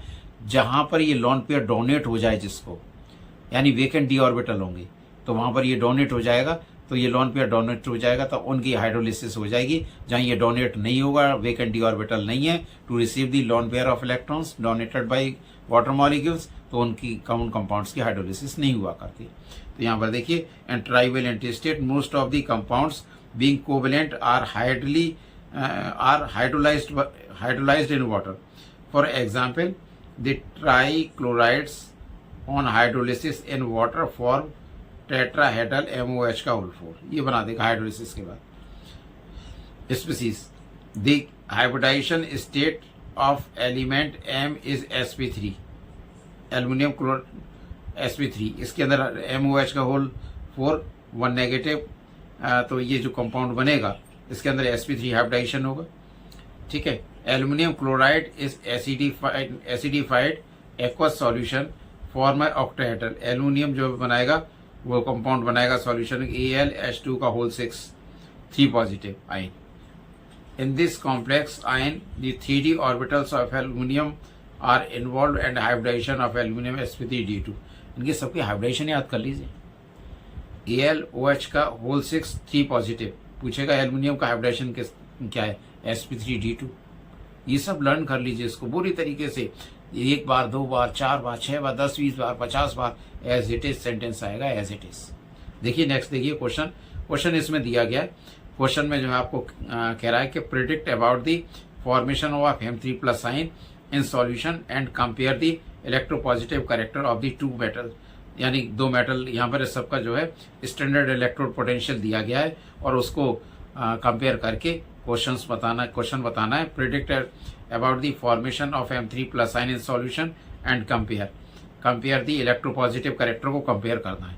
2 एलिमेंट दिए गए यहाँ पर, एल्यूमिनियम और थैलियम, और उनकी प्रॉपर्टीज को कंसीडर करना है। तो केवल सॉल्यूशन को देखिए और सॉल्यूशन के स्टेटमेंट को लर्न करिए। क्या है, standard electrode potential values are 2 half cell reactions suggest that aluminium has high tendency to make Al3+ ion. Al3+ ion आसानी से एल्यूमिनियम बना देता है। क्यों बना देगा? आयनिशन एंथैल्पी की वैल्यू लो होगी। या फिर ये कहिए कि Al3+ आयन आसानी से बनाते हैं, कौन बना देगा? जिसका ऑक्सीडेशन पोटेंशियल की वैल्यू लो होगी, वो आसानी से लूज कर देगा इलेक्ट्रॉन। या ऑक्सीडेशन नहीं, दोबारा फिर सुनिए सेंटेंस को, इसी को, ऑक्सीडेशन पोटेंशियल की वैल्यू हाई होगी तो ऑक्सीडेशन होगा, लॉस ऑफ इलेक्ट्रॉन हो जाए। Oxidation means loss of electron, तो ऑक्सीडेशन पोटेंशियल यानी रिडक्शन पोटेंशियल की वैल्यू कम होगी। जिनके रिडक्शन पोटेंशियल, जिन एलिमेंट्स की रिडक्शन पोटेंशियल की वैल्यू कम होती है या ऑक्सीडेशन पोटेंशियल की वैल्यू हाई होती है, जस्ट अपोजिट, तो लूज करने की टेंडेंसी रखता है। तो एल्यूमिनियम आसानी से लूज कर देगा क्योंकि स्टैंडर्ड रिडक्शन पोटेंशियल की वैल्यू देखेंगे, जिसकी लो होगी वैल्यू लो है, इसलिए जो है Al3+ आयन आसानी से बना देगा। Whereas Tl3+ ion is not only unstable in solution but is powerful oxidizing agent। देखिए दोबारा फिर देखिए इस सेंटेंस को कि जो thallium Tl3+ ion is not stable, unstable होता है। क्यों? क्योंकि +1 ऑक्सीडेशन स्टेट स्टेबल होती है ना, तो क्या होगा, ये आसानी से 2 इलेक्ट्रॉन लूज कर देंगे, 2 इलेक्ट्रॉन लेने की टेंडेंसी रखेगा। Thus, thallium is more stable in solution thus Tl is more stable in solution than Tl3+। Tl+1 more stable होगा due to inert pair effect। Aluminium being able to form +3 ions easily is more electropositive than thallium। Al+3 more positive electropositive होता है Thallium+1 से, क्योंकि Thallium+1 electropositive आसानी से electron lose करते हैं। Electropositive character loose करके पॉजिटिव आयन बनाने की टेंडेंसी। तो यहाँ पर देखिए नेक्स्ट है रिएक्टिविटी टुवर्ड्स एयर। देखिए अब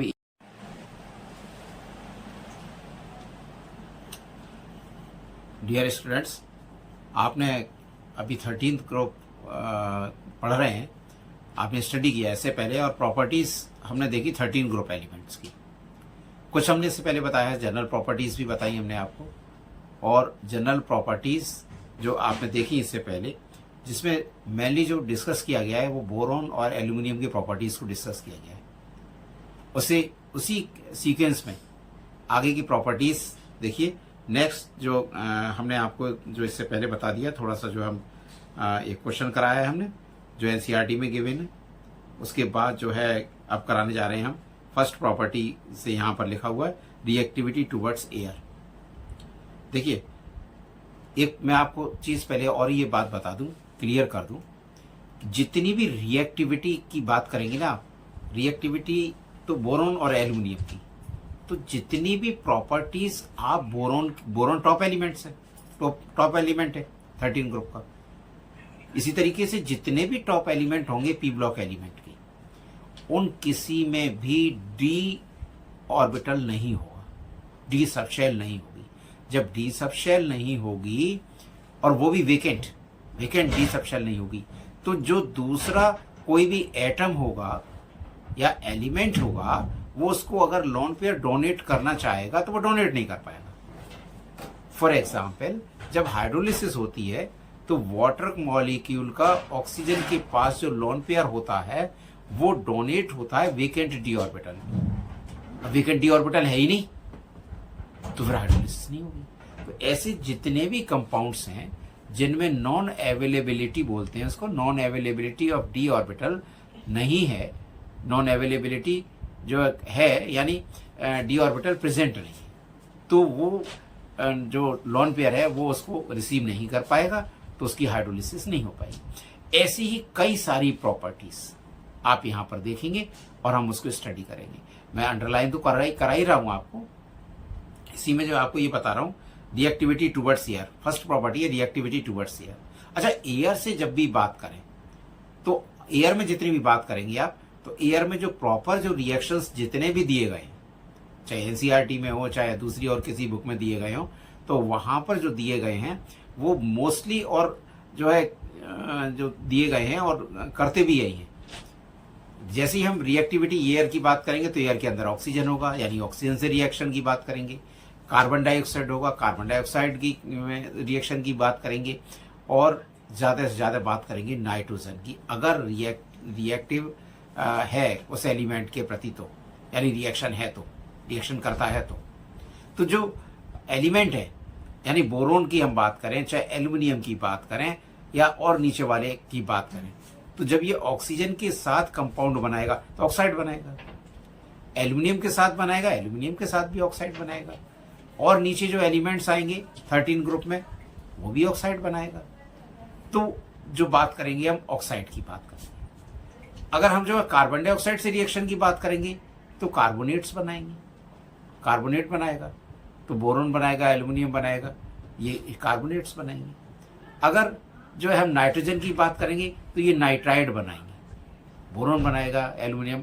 अब आपको इसमें क्या लर्न करना है, आपको लर्न करना है कौन बनाता है कौन नहीं बनाता।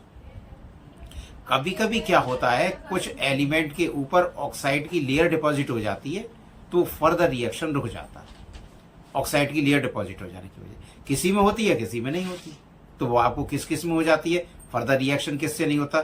बस इतना ही मैं आपको टिक करा रहा हूँ इसमें, और ये इतना ही मैं आपको बता रहा हूँ। मैंने आप इसमें देख रहे हैं, मैंने अंडरलाइन केवल इसलिए कर दिया है कि थोड़ा फास्ट हो जाए और जल्दी हो जाए और ज़्यादा से ज़्यादा कवर कर सकें।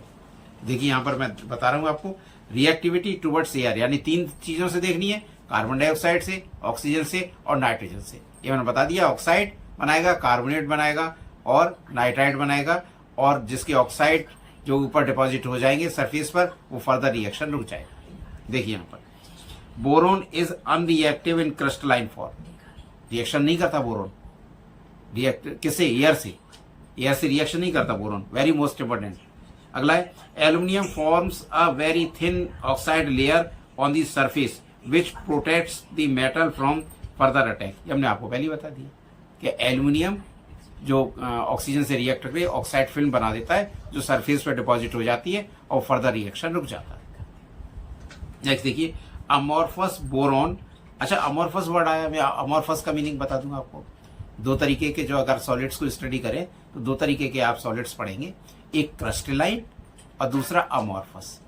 क्रिस्टलाइन क्या होता है, क्रिस्टलाइन में जो कॉन्स्टिट्यूएंट एटम्स होते हैं या मॉलिक्यूल्स होते हैं या आयंस होते हैं, वो एक डेफिनेट पैटर्न में अरेंज होंगे, कॉन्स्टिट्यूएंट एटम्स, मॉलिक्यूल और आयंस सॉलिड के अंदर, तो वो कह रहेगा क्रिस्टलाइन। और इरेगुलरली अरेंज्ड होंगे, कहीं पर कम कहीं पर ज्यादा, तो वो कहलाएगा अमॉर्फस सब्सटेंस। तो अमॉर्फस सब्सटेंस के अंदर रेगुलर अरेंजमेंट नहीं है एटम्स, मॉलिक्यूल और आयंस का या कॉन्स्टिट्यूएंट एलिमेंट्स का, उसको बोलेंगे अमॉर्फस। तो amorphous boron and aluminium metal on heating in air forms B2O3 and Al2O3। Oxygen, अच्छा हीटिंग का मतलब ही ऑक्सीजन, रिएक्शन विद ऑक्सीजन। अगर कहीं पर हीट करने को कह रहा है, आपको एयर में हीट करने को कह रहा है, तो फिर रिएक्शन विद ऑक्सीजन और B2O3 और Al2O3 बनाएगा ही। फॉर्मूला आप बनाना जानते ही हैं, तो आप बना सकते हैं इसको। With die nitrogen at high temperature they form nitrides. Nitride बनाएगा कौन?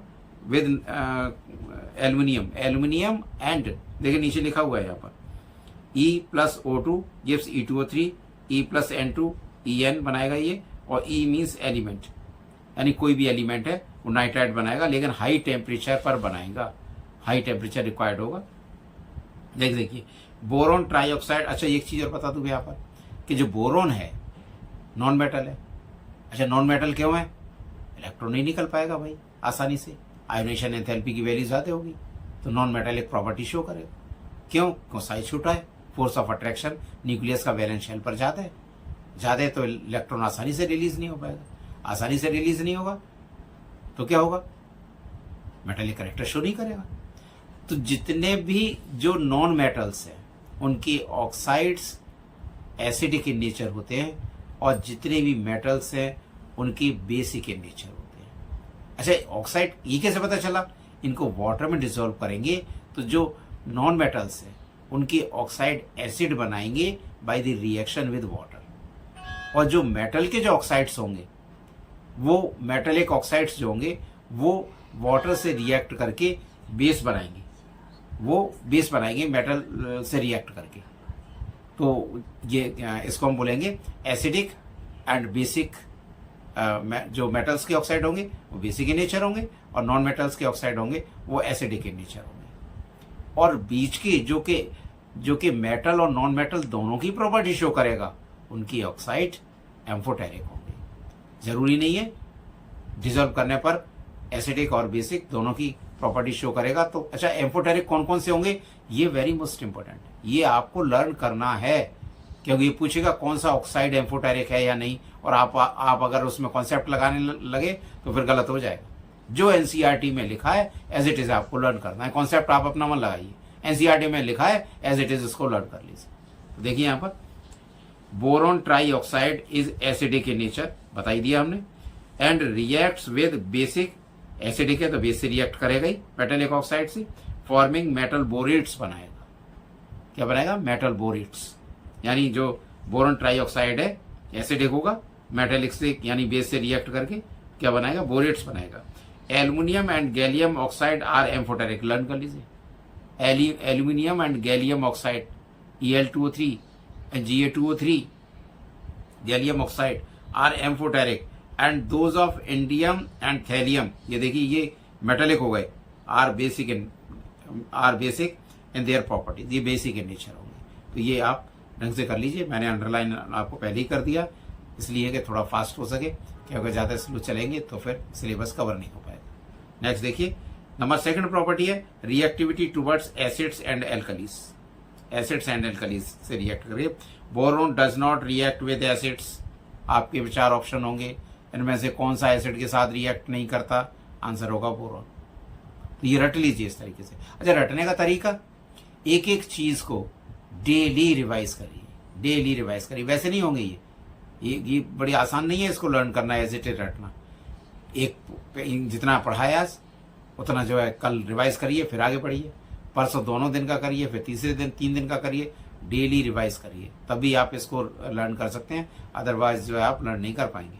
नेक्स्ट देखिए, reactivity towards acids and alkali. Boron does not react with acids and alkalis even at moderate temperature, but aluminium dissolves in mineral acids and aqueous alkalis and thus shows amphoteric character। Aluminium जो oxide है ना वो acid यानी aluminium dissolve हो जाता है mineral acids के अंदर और एक्वस एल्कलीज के अंदर, और क्या बना देता है? Shows amphoteric character. एम्फोटेरिक का मतलब जो एसिडिक और बेसिक दोनों की प्रॉपर्टी देता है, तो एम्फोटेरिक कैरेक्टर शो करता है। एल्यूमिनियम डाई टू HCl में डिजोल्व हो जाता है और डाई हाइड्रोजन रिलीज करता है। नीचे यहाँ पर आपको रिएक्शन दिखाया गया है 2Al + 6HCl और यहाँ पर हाइड्रोजन रिलीज करते हुए यहाँ पर दिखाई गई है आपको। देखिए however concentrated nitric acid renders aluminium passive by forming a protective oxide layer on the surface. Very most important और बहुत बार पूछा गया है क्या अगर आप कंसंट्रेटेड HNO3 से रिएक्ट कर देंगे एल्युमिनियम या बोरोन का तो वो क्या करेगा, उसे पैसिव बना देगा और फर्दर एक प्रोटेक्टिव लेयर बना देगा, प्रोटेक्टिव लेयर उसके ऊपर बना देगा, तो फर्दर रिएक्शन नहीं होगा, रिएक्शन रुक जाएगा। वेरी मोस्ट इंपोर्टेंट है, लर्न कर लीजिए। अच्छा, एल्युमिनियम को जब NaOH यानी एल्कली से रिएक्ट करेंगे तो क्या बनेगा, ये आपके जो रिएक्शन यहाँ पर दिखाया गया है, एल्युमिनियम को जब एल्कली में डिजोल्व करेंगे तो ये पूरा वेरी मोस्ट इंपोर्टेंट है, ये वाला फॉर्मूला लर्न कर लीजिए। Sodium tetra hydroxo aluminate third, ये बनेगा कंपाउंड। फॉर्मूला लर्न कर लीजिए, वेरी मोस्ट इंपोर्टेंट, आपके पूछा जाएगा। अच्छा, जब भी पेपर टफ बनाने की कोशिश करेगा तो वो चीज़ पूछेगा वही, लेकिन बारीकी से पूछेगा वही, लेकिन बारीकी में चला जाएगा और केवल सिंपल से पूछ लेगा, केवल इतना कि बताओ इसमें से कौन सा डिजोल्व होता है एल्कली में और कौन सा नहीं होता, तो फिर इजी पेपर हो जाएगा, उसको सभी कर लेंगे। तो आपको तो दोनों तरीके से तैयार करना है। देखिए यहाँ पर नेक्स्ट, रिएक्टिविटी टुवर्ड्स हैलोजेंस। अच्छा, हैलोजेंस कौन कौन से होते हैं, 17 ग्रुप के एलिमेंट्स होते हैं, फ्लोरीन, क्लोरीन, ब्रोमीन, आयोडीन। क्या क्या पढ़ेंगे इसके अंदर, इसके अंदर केवल स्टडी करेंगे कौन रिएक्ट करता है, कौन नहीं रिएक्ट करता है, रिएक्ट करने के बाद कौन बनाता है, कौन नहीं बनाता, नहीं बनाता तो क्यों नहीं बनाता, इसका रीज़न। और इस 13 ग्रुप में जो होगा तो जो 1-2 एक्सेप्शन है वो लर्न कर लीजिए, बाकी का सारा लर्न कर लीजिए। देखिए तो क्या है कि these elements react with halogen to form trihalides बनाते हैं। FCl Bri ये हैलोजेंस है और EX3 ई मेटल है 13 ग्रुप की, और ये ट्राईहेलाइड्स बनाएंगे। नेक्स्ट देखिए, अभी ये क्वेश्चन है यहाँ पर जो दिया हुआ है। अच्छा, क्वेश्चन जो दिए रहते हैं ना NCERT में, जो आपके पिंक कलर में दिए हुए बॉक्सेस के अंदर, उसकी जो थ्योरी है ना, उस थ्योरी को जरूर लर्न करना। उस थ्योरी से बहुत कुछ आता है सीखने को और वो क्वेश्चन बना देता है। नेक्स्ट देखिए, इसमें क्वेश्चन पूछा है उसने, white fumes appear around the बोतल of anhydrous aluminium chloride, give reason. अच्छा, एक चीज जो है वो कह रहे हैं एल्युमिनियम क्लोराइड की जो बोतल है उसके चारों तरफ व्हाइट फ्यूम्स क्यों दिखाई देते हैं। अच्छा, व्हाइट फ्यूम्स जो दिखाई देंगे ना, आसपास कुछ होगा, उसी से तो रिएक्शन करेंगे तभी तो दिखाई देंगे। आसपास क्या होगा, एयर और मॉइस्चर, एयर के अंदर मॉइस्चर, या तो मॉइस्चर से रिएक्शन होगा वह एयर से रिएक्शन होगा। तो जो मॉइस्चर है उसे रिएक्ट करेगा और ये मॉइस्चर से रिएक्ट करके जो हैलाइड्स है वो बना देगा, उसके फिल्म्स दिखाई देते हैं। देखिए क्या है, anhydrous aluminium chloride is partially hydrolysed with atmospheric moisture to liberate HCl gas. Moist HCl appears white in color। तो ये मॉइस्ट जो है HCl है वो वाइट कलर की दिखाई देती है। वेरी मोस्ट इंपॉर्टेंट है, इसको लर्न कर लिया। नेक्स्ट देखिए, important trends and anomalous properties of boron. देखिए, एनोमेलस मीन डिफरेंट प्रॉपर्टीज। देखिए इसमें लिखा हुआ कि important trends and anomalous properties of boron. तो देखिए, बोरोन का मैंने पहले भी कहा था कि बोरोन टॉप एलिमेंट है 13 ग्रुप का। अब P ब्लॉक में कोई भी एलिमेंट जो कि टॉप होगा, कौन सा, 13 ग्रुप में बोरोन होगा, 14 ग्रुप में कार्बन होगा, 15 ग्रुप में नाइट्रोजन होगा, 16 ग्रुप में ऑक्सीजन होगा, 17 ग्रुप में फ्लोरीन होगा। इन सब की अगर बात करें, टॉप एलिमेंट्स की P ब्लॉक की, इन सब की बात करें, इनमें किसी में भी d ऑर्बिटल नहीं होगा। तो अगर कोई भी क्वेश्चन इससे रिलेटेड आता है तो आपका ध्यान हमेशा इस बात पर जाना चाहिए कि d ऑर्बिटल इनके अंदर प्रेजेंट नहीं होगा, इसलिए इनकी प्रॉपर्टी जो अदर एलिमेंट्स होंगे इन ग्रुप के वो डिफरेंट होंगे। इसलिए जो है सबसे पहले जो भी ऑप्शन होगा आप उस ऑप्शन में केवल यही ढूंढिए, non availability of d orbital. Non availability of d orbital, हर एक में टॉप एलिमेंट्स जितने होंगे, जितने भी टॉप एलिमेंट्स होंगे उनमें सबका जो most probably answer non availability of d orbital. इससे क्या होगा, इससे ये होगा कि वो अपनी कोवैलेंसी को इंक्रीज नहीं कर पाएगा। पहले देखते हैं इसको, फिर आगे की बात करते हैं। देखिए, the trichlorides, bromides and iodides. देखिए, जहां तक भी बात है, फ्लोराइड हटा दिया, जहाँ तक fluorine more reactive metal more reactive non metal हुआ करती है, और उसके रिएक्शन तो क्वाइट कुछ डिफरेंट हुआ करते हैं अदर जो हेलोजन से उनसे, जो अदर हेलोजन कंपाउंड से उनसे। इसलिए ज़्यादातर केस में फ्लोरीन को कंसीडर नहीं किया जाएगा। इसलिए अलग से अगर कोई बात लिखी होगी तो फ्लोरीन के लिए अलग से लिखी होगी। तो यहाँ पर देखते हैं ट्राइक्लोराइड्स, ब्रोमाइड्स एंड आयोडाइड्स। देखिए फ्लोराइड नहीं लिखा हुआ है। Of all these elements being covalent in nature. पहली बात तो ये कि boron trichlorides, the trichlorides, bromides and iodides of these elements being covalent in nature are hydrolysed in water. Water में हाइड्रोलाइज हो जाते हैं। इसी पहले सेंटेंस देख लीजिए। स्पीसीज लाइक टेट्राहेड्रल MOH का होल 4 1 नेगेटिव, पूछेगा शेप कैसी होती है टेट्राहेड्रल, एंड ऑक्टाहेड्रल पूछेगा MH2 होल 6 3 पॉजिटिव, शेप क्या होगी ऑक्टाहेड्रल, ये बनेंगे हाइड्रोलाइज होने पर। Accept in boron exist in aqueous medium. Boron जो है का जो कोई नहीं बनेगा और वो एक्वस मीडियम में एग्जिस्ट नहीं करेगा, बाकी सब ये बनाएंगे।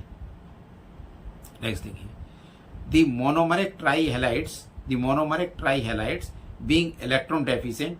मोनोमरिक होंगे BF3 होगा, AlF3 होगा, AlCl3 होगा, इनका ऑक्टेट पूरा नहीं होगा। जिनका ऑक्टेट पूरा नहीं होता उनको बोलते हैं इलेक्ट्रॉन डेफिशिएंट कंपाउंड्स, जिनका ऑक्टेट पूरा नहीं है। तो यहाँ पर जो देखिए दी मोनोमरिक ट्राइहेलाइड्स जो होंगे BF3, AlF3, AlCl3, BCl3, तो ये मोनोमरिक ट्राइहेलाइड्स होंगे, इलेक्ट्रॉन डेफिशिएंट होंगे, ऑक्टेट पूरा नहीं होगा। जब इलेक्ट्रॉन डेफिशिएंट होंगे तो इलेक्ट्रॉन पेयर लेने की टेंडेंसी रखेगा, और जो इलेक्ट्रॉन पेयर लेने की टेंडेंसी रखते हैं वो कहलाते हैं लुईस एसिड्स। तो ये सारे के सारे लुईस एसिड्स होंगे। तो देखिए यहाँ पर trihalides being electron deficient are strong Lewis acids. Boron trifluorides easily react with Lewis base BF3 base Lewis base से रिएक्ट करता है, सच एज अमोनिया से, टू कंप्लीट इट्स ऑक्टेट। देखिए यहाँ पर लिखा हुआ है कि BF3 प्लस NH3 के पास लॉन पेयर है, लॉन पेयर डोनेट करेगा बोरोन को, क्योंकि इसका ऑक्टेट पूरा नहीं है। तो बोरोन लॉन पेयर ले लेगा NH3 को, तो ये लुईस बेस कहलाएगा, और BF3 लुईस एसिड की तरह बिहेव करेगा। ये करके दिखाया गया आपको, और ये जो एरो से दिखाया गया है इसको बोलते हैं coordinate bond.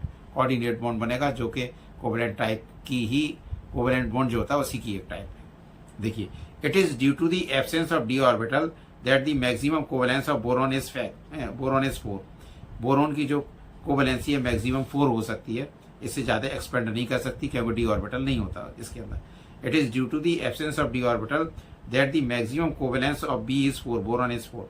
Since the d orbital are available with aluminium के अंदर देखें तो d ऑर्बिटल होगा तो उसके अंदर जो है कोवेलेंसी 4 से ज़्यादा हो सकती है। And other elements the maximum covalence can be expected beyond 4, 4 से ज़्यादा हो सकती है किन में, जिनके अंदर d ऑर्बिटल होगा। जिनमें d ऑर्बिटल नहीं होगा जैसे बोरोन के अंदर, तो उसकी कोवेलेंसी 4 से ज़्यादा नहीं हो सकती। Most of the other metal halides AlCl3 are dimerise. देखिए हेलोजन ब्रिजिंग, तो AlCl3 का ऑक्टेट पूरा नहीं है, तो ऑक्टेट पूरा करने के लिए 2 मॉलिक्यूल आपस में जुड़ जाएंगे, बना देंगे Al2Cl6। पूछेगा किस बॉन्ड के द्वारा जुड़ जाएंगे, तो यह कहलाती है हेलोजन ब्रिजिंग, हेलोजन ब्रिज के द्वारा जुड़ जाएंगे। नेक्स्ट देखिए, the metal species complete its octet bye accepting, और उनका जो है जैसे हेलोजन ब्रिजिंग के द्वारा ऑक्टेट पूरा हो जाएगा। हेलोजन ब्रिजिंग क्या है, हेलोजन लॉन पेयर डोनेट कर देगा, एल्यूमिनियम को कोऑर्डिनेट बॉन्ड बना देगा। ठीक है, नीचे अगर स्ट्रक्चर आएगा, वैसे हमने स्ट्रक्चर पहले बनाया दिखाया है आपको Al2Cl6 का, तो उसमें क्लोरीन अपना लॉन पेयर डोनेट कर देता है, कोऑर्डिनेट बॉन्ड बना देता है एल्यूमिनियम के साथ, जिससे उसका ऑक्टेट पूरा हो जाता है। नेक्स्ट देखिए, यहाँ पर देखिए, boron is unable to form BF6 3 negative ion. Explain, क्यों, क्योंकि कोवेलेंसी 4 से ज़्यादा नहीं हो सकती, इसमें 6 दिखा रहा है, और 4 से ज़्यादा क्यों नहीं हो सकती, क्योंकि जो है उसके अंदर d ऑर्बिटल प्रेजेंट नहीं होता, यही लिखा हुआ है इसके अंदर, आप पढ़ सकते हैं। नेक्स्ट देखिए, some important compounds of boron. इतनी सारी प्रॉपर्टीज आपने देखी, और प्रॉपर्टीज जो है इसको देखने के बाद नेक्स्ट हम स्टडी करेंगे some important compounds of boron, और इसमें सबसे पहले आएगा बोरेक्स। नेक्स्ट देखेंगे हम some important compounds of boron. Boron के कंपाउंड्स में सबसे पहले जो जितने भी जो इस ग्रुप में हमको स्टडी करने हैं, वो स्टडी करना है बोरोन के compounds, borax, orthoboric acid and diborane. Diborane. 3 पढ़ने हैं हमको डिटेल में, क्या क्या, borax, orthoboric acid and diborane. तो एक एक करके स्टडी करेंगे। इसमें बोरेक्स सबसे पहले देखिए कि बोरेक्स में क्या होगा। पहले तो बोरेक्स जो क्या, देखिए प्रॉपर्टीज़ आपको लर्न करनी है, वैसे तो रटना तो पूरा ही है, लेकिन जो कुछ चीज़ें समझी जा सकती हैं और कुछ चीज़ें लर्न की जाएंगी। अब लर्न करने में क्या है, अब लर्न करने में जैसे वाइट क्रिस्टलाइन सॉलिड, अब इसको तो समझ के क्या करेंगे, वाइट क्रिस्टलाइन सॉलिड है तो वाइट क्रिस्टलाइन सॉलिड लर्न ही करना है आपको, इसमें कुछ नहीं जो है रटने की ज़रूरत है। तो ऐसी चीज़ें आपको रटनी है, मैंने अंडरलाइन पहले ही कर दिया है जिससे कि जो है फास्ट हो सके। आप भी जो है इसको स्टडी करिए और देखिए यहाँ पर मैं आपको सारा बता रहा हूँ जो मैंने पहले से ही अंडरलाइन कर रखी है। देखिए white crystalline solid of formula Na2B4O7.NH2O, formula borax का Na2B4O7.NH2O। क्वेश्चन देखिए क्या आया, क्वेश्चन आया पहले तो फार्मूला ही क्या होगा बोरेक्स का, ये क्वेश्चन आया है। पहले वाटर ऑफ क्रिस्टलाइजेशन क्या होगा, पहले तो वाटर ऑफ क्रिस्टलाइजेशन होता क्या है कि number of water molecules which are associated with a one molecule of the compound, जितने एक मॉलिक्यूल के साथ जितने number of water molecules attach रहते हैं, एसोसिएटेड रहते हैं, वो कहलाता है water of crystallisation. Na2B4O7.NH2O, one molecule के साथ कितना है 10H2O जुड़े हुए हैं, तो इसका वाटर ऑफ क्रिस्टलाइजेशन तो पूछेगा बोरेक्स के साथ, बोरेक्स में वाटर ऑफ क्रिस्टलाइजेशन कितना होता है, आंसर आएगा 10H2O। नेक्स्ट देखिए, next it contains the tetra nuclear units B4O5OH का होल 4 2 नेगेटिव, पूछेगा आपसे बोरेक्स में जो यूनिट होती हैं वो कौन सी होती हैं, 4 ऑप्शन होंगे। टेट्रा न्यूक्लियर और फार्मूला है B4O5OH का होल 4 2 नेगेटिव, लर्न करना है, रट डालिए, डेली रटिए, डेली रटिए जो है। नेक्स्ट देखिए, and correct formula they are 4 and correct formula, ये तो ये कंबाइंड फार्मूला हो गया। करेक्ट फार्मूला अगर इसको हम अलग अलग करके लिखें तो होगा Na2B4O5OH का होल 4.8H2O, ये पूरा सारा जो है करेक्ट फार्मूला ये होगा। 8H2O बाहर होंगे और जो H2O बाकी जो हैं वो OH का होल 4 के अंदर चले गए, ठीक है। नेक्स्ट देखिए, borax dissolves in water to give an alkaline solution, question यहीं पर बनेगा कि बोरेक्स को जब वाटर में डिजॉल्व करेंगे तो सॉल्यूशन कैसा होगा, तो सॉल्यूशन होगा एल्कलाइन। रिएक्शन नीचे लिखा हुआ है और NaOH बनेगा। NaOH देखिए यहाँ पर orthoboric acid H3BO3 weak acid है, ऑर्थोबोरिक एसिड, और NaOH स्ट्रॉन्ग बेस है, तो दोनों का कॉम्बिनेशन क्या होगा NaOH, यानी NaOH की वजह से स्ट्रॉन्ग बेसिक हो जाएगा, यानी बेसिक हो जाएगा सॉल्यूशन। इसी में देखिए इसको बदल के पूछ लेगा कि pH जब बोरेक्स को वाटर में डिज़ोल्व करेंगे तो pH कितनी होगी, 7 होगी, लेस देन 7 होगी, मोर देन 7 होगी, या कुछ और, या इनमें से कुछ नहीं होगी, या 0 होगी, जैसा भी कहेगा। तो इसमें जो है देखिए मोर देन 7, क्यों, क्योंकि मोर देन 7 pH होती है तो बेसिक सॉल्यूशन होता है, लेस देन 7 होती है तो एसिडिक सॉल्यूशन होता है, और 7 pH होती है तो न्यूट्रल सॉल्यूशन होता है। ये आपको ध्यान रखना है, बस पूछेगा इसी में से ही, लेकिन इसके साथ कहीं का और से उठा के कोई स्टेटमेंट इसमें ऐड कर देगा, तो वो फिर आपको दूसरा भी स्टेटमेंट आना चाहिए दूसरे चैप्टर का, जिससे कि इसमें आप एसोसिएट कर सकें। नेक्स्ट देखिए, on heating borax first loses water molecules and swells up, जैसे ही अगर हम इफेक्ट ऑफ हीट देखें इसमें बोरेक्स को, अच्छा कहीं पर भी पूरी केमिस्ट्री के अंदर अगर आपको इफेक्ट ऑफ हीट देखना है तो उस हीट के अंदर क्या होगा, हीट करने पर जितने वाटर मॉलिक्यूल्स, पूरी केमिस्ट्री की बात बता रहा हूँ मैं आपको, कि वाटर मॉलिक्यूल जो एसोसिएटेड होंगे, यानी वाटर ऑफ क्रिस्टलाइजेशन जो होगा हीट करने पर वो मॉलिक्यूल्स रिमूव होंगे।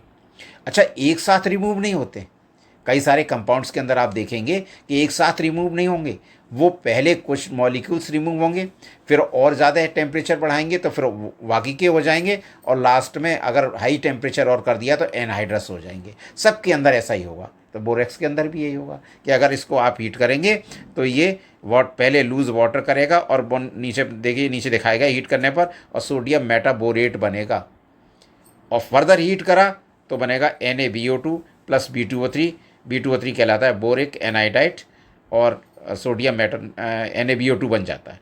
देखिए यहाँ पर इसी को देखिए, कि हीट करने पर स्वेल अप हो जाएगा, वाटर ऑफ क्रिस्टलाइजेशन लूज कर देगा। On further heating it turns into transparent liquid white solid which solidifies into glass like material known as borax bead. ये जो Na Ba2+ B2O3 है ये सॉलिडिफाई हो जाएगा ठंडा होने पर, मतलब which solidifies into glass like material known as borax bead कहलाएगा। अब आपसे यही क्वेश्चन पूछेगा बोरेक्स बीड क्या होती है, तो आंसर है Na Bo2+B2O3। B2O3 क्या है? Boric anhydride. क्वेश्चन उठता है कि एनाइड्राइड क्या होते हैं? एनाइड्राइड होते हैं जो एसिड में से वाटर निकालने के बाद बच रहते हैं। कोई भी जो है आप कोई भी कंपाउंड ले लीजिए यानी एसिड ले लीजिए और उसमें से वाटर निकाल दीजिए, वाटर निकालने के बाद जो चीज़ बच रहेगी वो कहलाएगा एनाइड्राइड। तो आपसे ये पूछेगा बोरेक्स बीड का फॉर्मूला क्या है, तो बोरेक्स बीड है Na Bo2+B2O3, राइट। कब बनेगा? जब आप स्ट्रॉन्ग हीट करेंगे बोरेक्स को तब। अगर कम हीट करेंगे तो बनेगा सोडियम मेटाबोरेट। अब ये सोडियम मेटाबोरेट जो बनता है ये बड़ा काम का होता है। क्या है इसका? ये सोडियम मेटाबोरेट अगर इसको किसी मेटल के साथ हीट किया जाए प्लेटिनम वायर पर तो ये डिफरेंट कलर प्रोड्यूस करता है। तो डिफरेंट कलर प्रोड्यूस करने की वजह से मेटल को आइडेंटिफाई किया जा सकता है कि कौन सी मेटल दिए गए कंपाउंड में कौन सी मेटल प्रेजेंट है। देखिए इसमें लिखा हुआ है, ये लिखा हुआ है दी मेटाबोरेट्स ऑफ मैनी ट्रांजिशन मेटल्स। देखिए ट्रांजिशन मेटल्स, अब ट्रांजिशन मेटल्स क्या हैं? D block elements. D block elements को ट्रांजिशन मेटल्स कहा जाता है। अच्छा ट्रांजिशन मेटल क्यों कहा जाता है? अरे भाई मिडिल में होती हैं पीरियोडिक टेबल में, पीरियोडिक टेबल में मिडिल में है, ट्रांजिशन माने बीच वाली, तो ये पीरियोडिक टेबल में बीच वाली हैं यानी ट्रांजिशन है, ट्रांजिशन मेटल्स और सारी की सारी मेटल्स हैं, इसीलिए उनको ट्रांजिशन मेटल्स कहा जाता है। तो डी ब्लॉक एलिमेंट्स जिनको ट्रांजिशन मेटल्स भी कहते हैं उनको आइडेंटिफाई पहचान करने में सोडियम मेटाबोरेट का यूज़ किया जाता है। The metaborates of many transition metals have characteristic colours and therefore borax bead test, ये क्या कहलाएगा? Borax bead test. Therefore, borax bead test can be used to identify them in the lab. For example, when borax is heated in a Bunsen burner, देखिए Bunsen burner क्या temperature high होता है, burner का नाम है Bunsen burner के Bunsen burner flame with cobalt oxide on a loop of platinum wire a blue coloured of COBO2 का whole thrice bead is formed. Cobalt oxide को अगर आप हीट करोगे तो ब्लू कलर का बीड बन जाएगी जिसका फार्मूला COBO2 का होल ट्वाइस होगा और ये ब्लू कलर शो करेगा कि इसके अंदर कोबाल्ट मेटल प्रेजेंट है। तो ये आइडेंटिफाई करने में यूज़ होगा। ठीक है, नेक्स्ट देखिए, इतना आपको बोरेक्स में पढ़ना है और पूरा लर्न कर जाइए। अच्छा एक चीज़ और बता दूं, मैंने ये जो वीडियो आपके लिए बनाई है ये इसलिए बनाई है कि ये आपको फ़ायदा पहुंचाएगी और आपको आप स्टडी कर सकेंगे। अच्छा एक चीज़ और मैं आपको बता दूं, बड़ा इम्पोर्टेंट जो है, मैं ये देखता हूँ, मैं अपने विचार रखना चाहता हूँ, काफ़ी कुछ आपको बताना चाहता हूँ इस फील्ड में कि काफ़ी कुछ जो है कभी जब आप फ्री बैठा करें तो आप जल्दी भूल जाते हैं या रिवाइज प्रॉपर नहीं कर पाते हैं या टाइम टेबल से नहीं कर पाते हैं। तो इस चीज़ को एक सिस्टमेटाइज ज़रूर कीजिए और सिस्टमेटाइज के साथ साथ अगर आपको कोई प्रॉब्लम आ रही है करने में तो मुझसे आप कांटेक्ट करिए। मेरा फ़ोन नंबर मैं आपको बता देता हूँ, फ़ोन से मुझे कांटेक्ट करिए, मैं आपकी प्रॉब्लम जो है दूर कर दूँगा। ठीक है।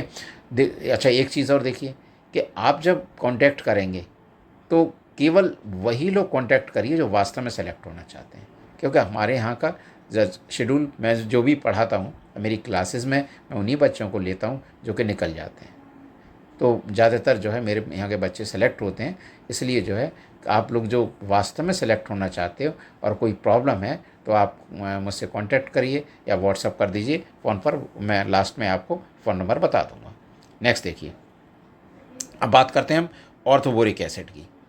सबसे पहली बात तो यह है कि ऑर्थोबोरिक एसिड का जो सबसे चीज़ आती है कि फॉर्मूला क्या है, यही सबसे पहला H3BO3 ऑर्थोबोरिक एसिड कैसा है?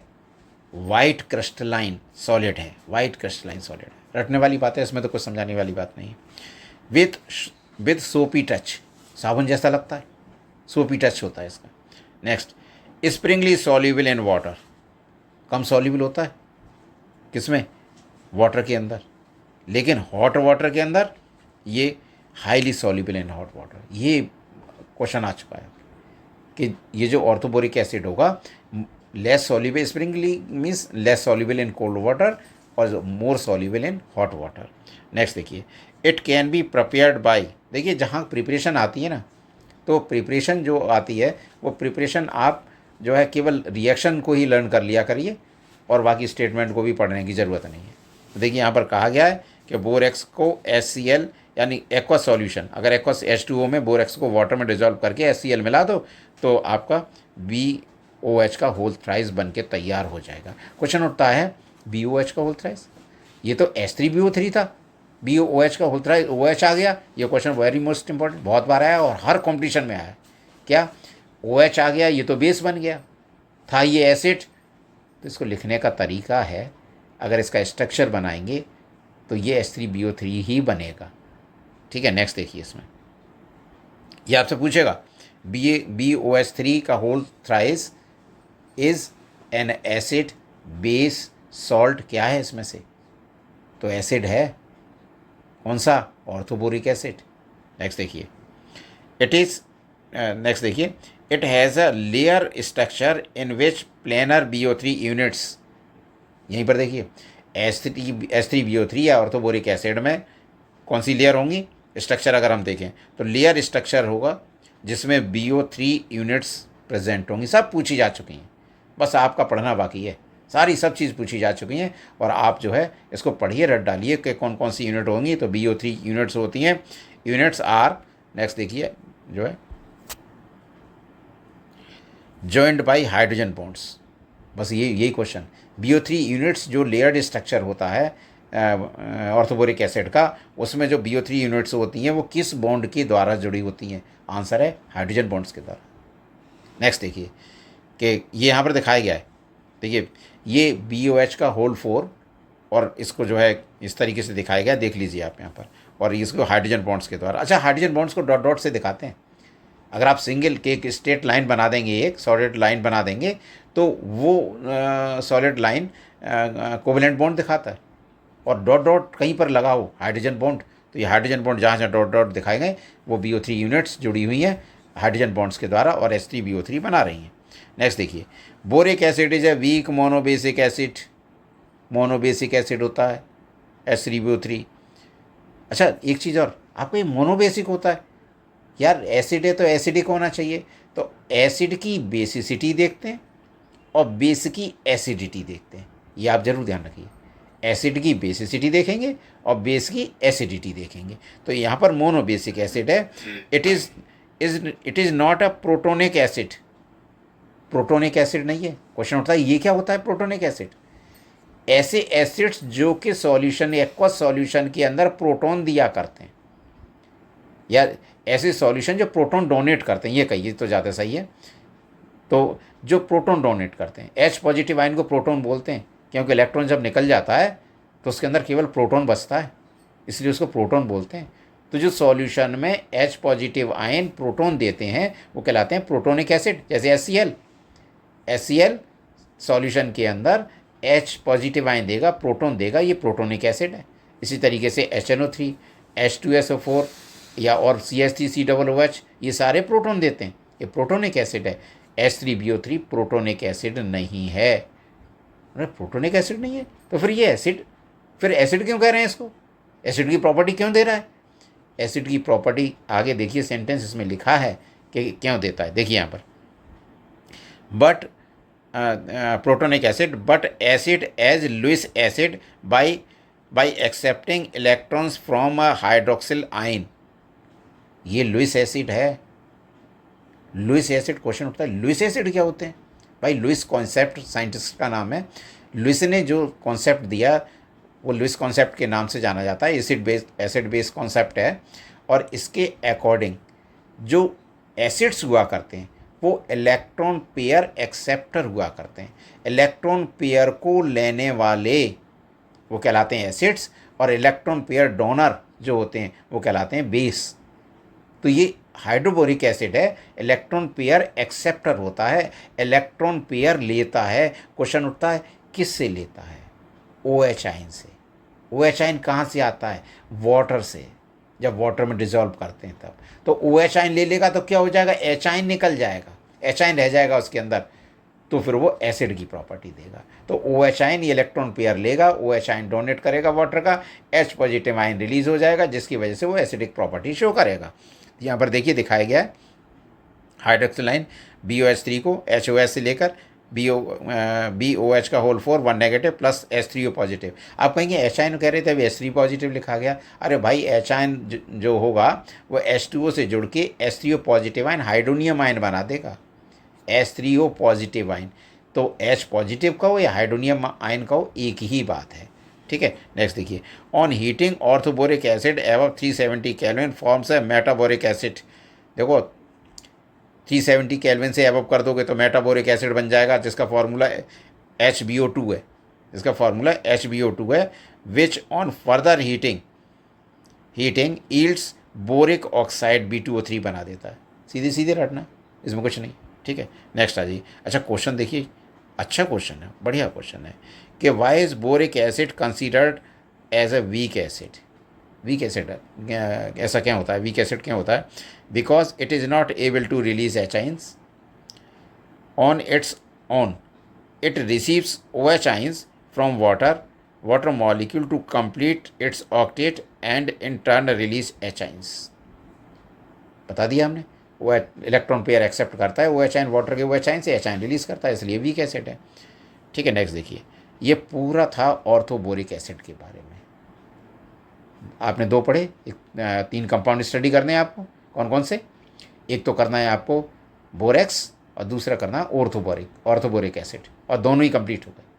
दोनों एज इट इज़ रट लीजिए। अगर आप नीट को क्वालिफाई करना चाहते हैं, डॉक्टर बनना चाहते हैं, JEE मेंस क्वालिफाई करना चाहते हैं, इंजीनियरिंग क्वालिफाई करना चाहते हैं, इंजीनियर बनना चाहते हैं, तो आप एज इट इज़ इसको लर्न कर जाइए, रट जाइए, घोट जाइए, 10 20 50 बार पढ़ जाइए।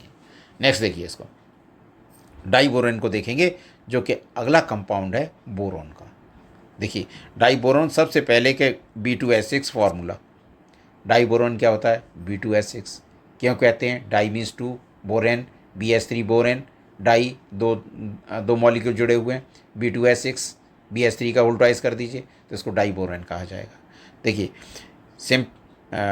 Simplest boron hydride, simplest boron hydride है B2S6। ठीक है, कैसे बनेगा? केवल मैंने रिएक्शन टिक किया हुआ है। LiLH4 को BF3 से ट्रीट करा दीजिए, B2S6 बन जाएगा।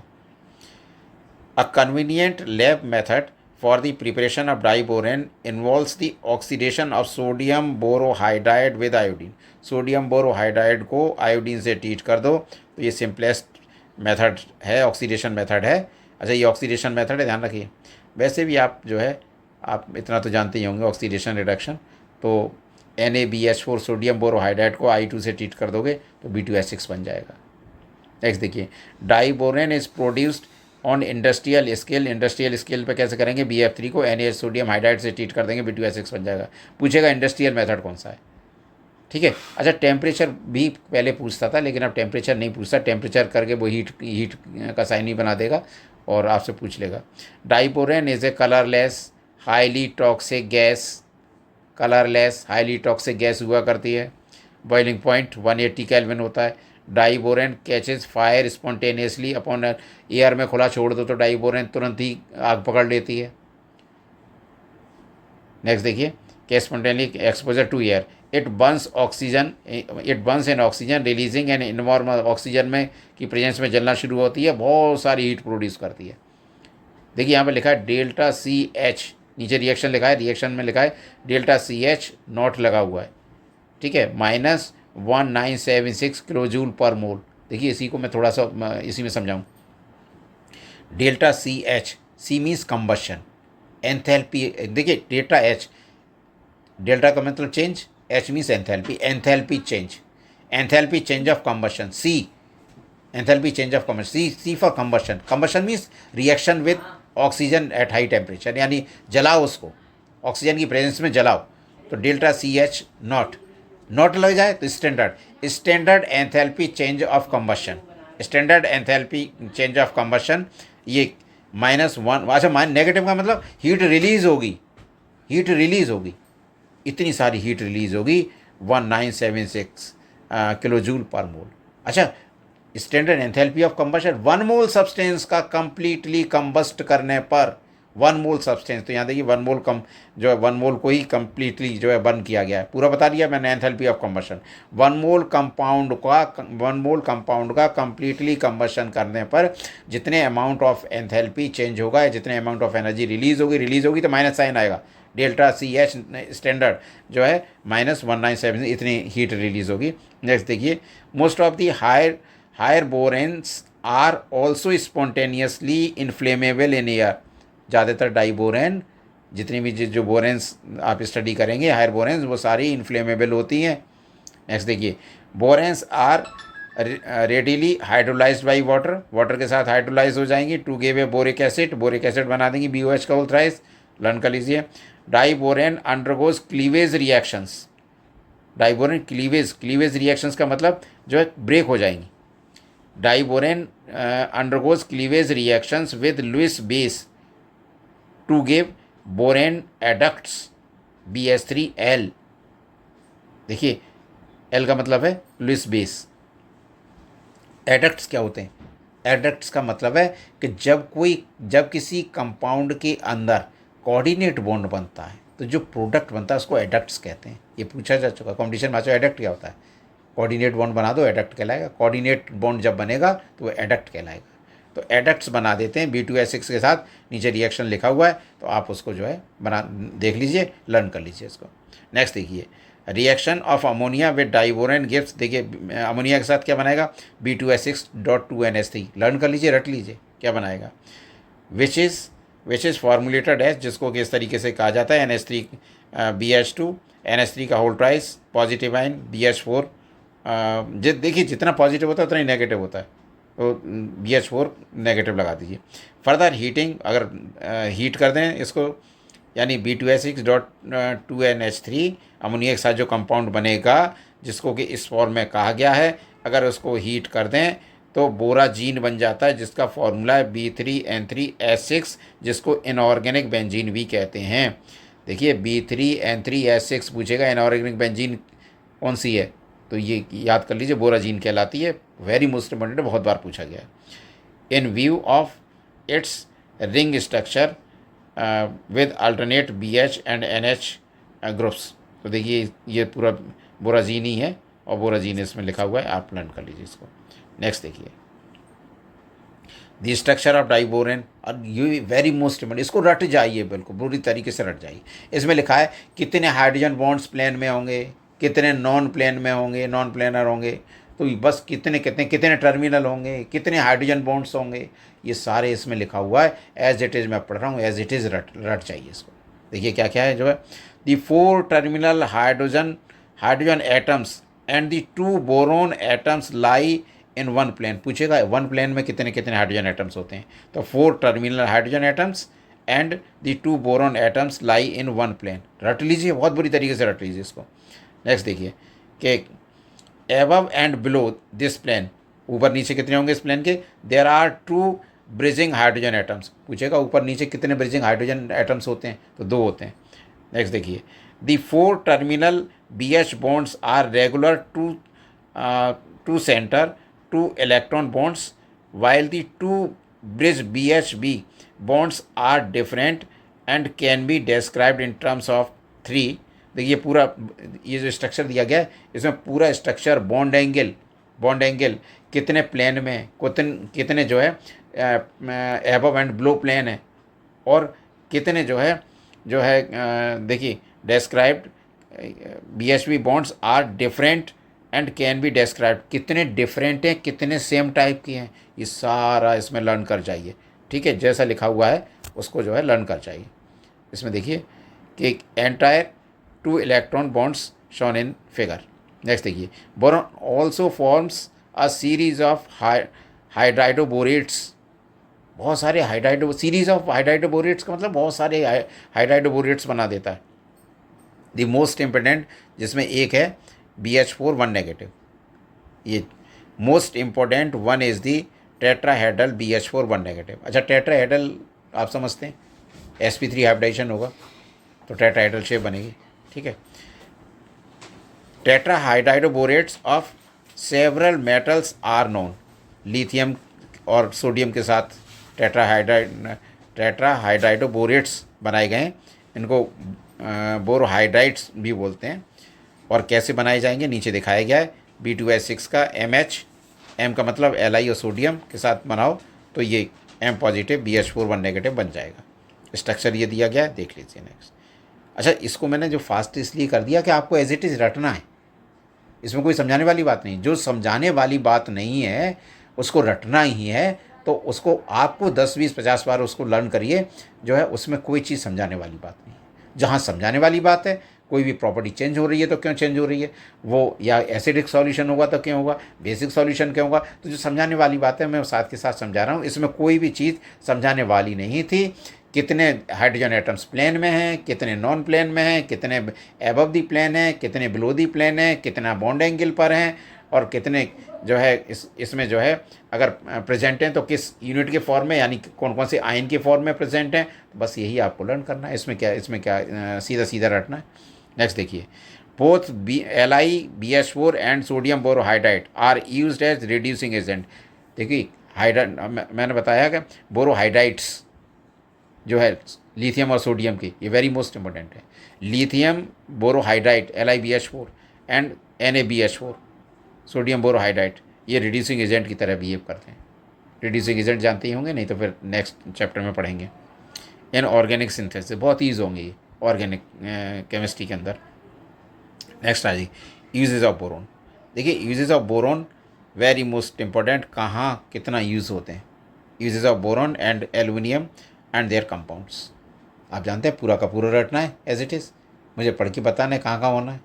देखिए यहाँ पर आपको रटना है कि boron being extremely hard refractory solid of high melting point, boron high melting point होता है, लो डेंसिटी होती है, वेरी लो इलेक्ट्रिकल कंडक्टिविटी होती है, ठीक है। Boron fibres are used in making bullet proof vest and light composite material बनाने में यूज़ होता है एयरक्राफ्ट में।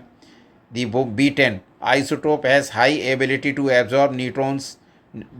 बोरोन B10 का यूज़ न्यूट्रॉन्स का कहाँ पर, न्यूक्लियर रिएक्टर्स में यूज़ होता है, ठीक है। The main industrial application of borax and boric acid. अच्छा, बोरिक एसिड का यूज़ आइस के अंदर होता है, मेडिकल यूज़ बहुत है, आइस के अंदर होता है इस यूज़ जो है, ठीक है। देखिए ये मैं बता दूं कि B10 का जो बोरोन का यूज़ न्यूक्लियर रिएक्टर्स में होता है तो न्यूट्रॉन्स को एब्जॉर्ब करने में होता है। अगर आपने न्यूक्लियर रिएक्टर का स्ट्रक्चर पढ़ा हो तो न्यूट्रॉन का जो बम्बार्डमेंट होता है तो कंट्रोल रिएक्शन होता है वहाँ पर। तो कंट्रोल रिएक्शन, तो ये बोरोन की रोड्स लगा दी जाती हैं तो न्यूट्रॉन को जो है एब्जॉर्ब कर लेती हैं वहाँ पर।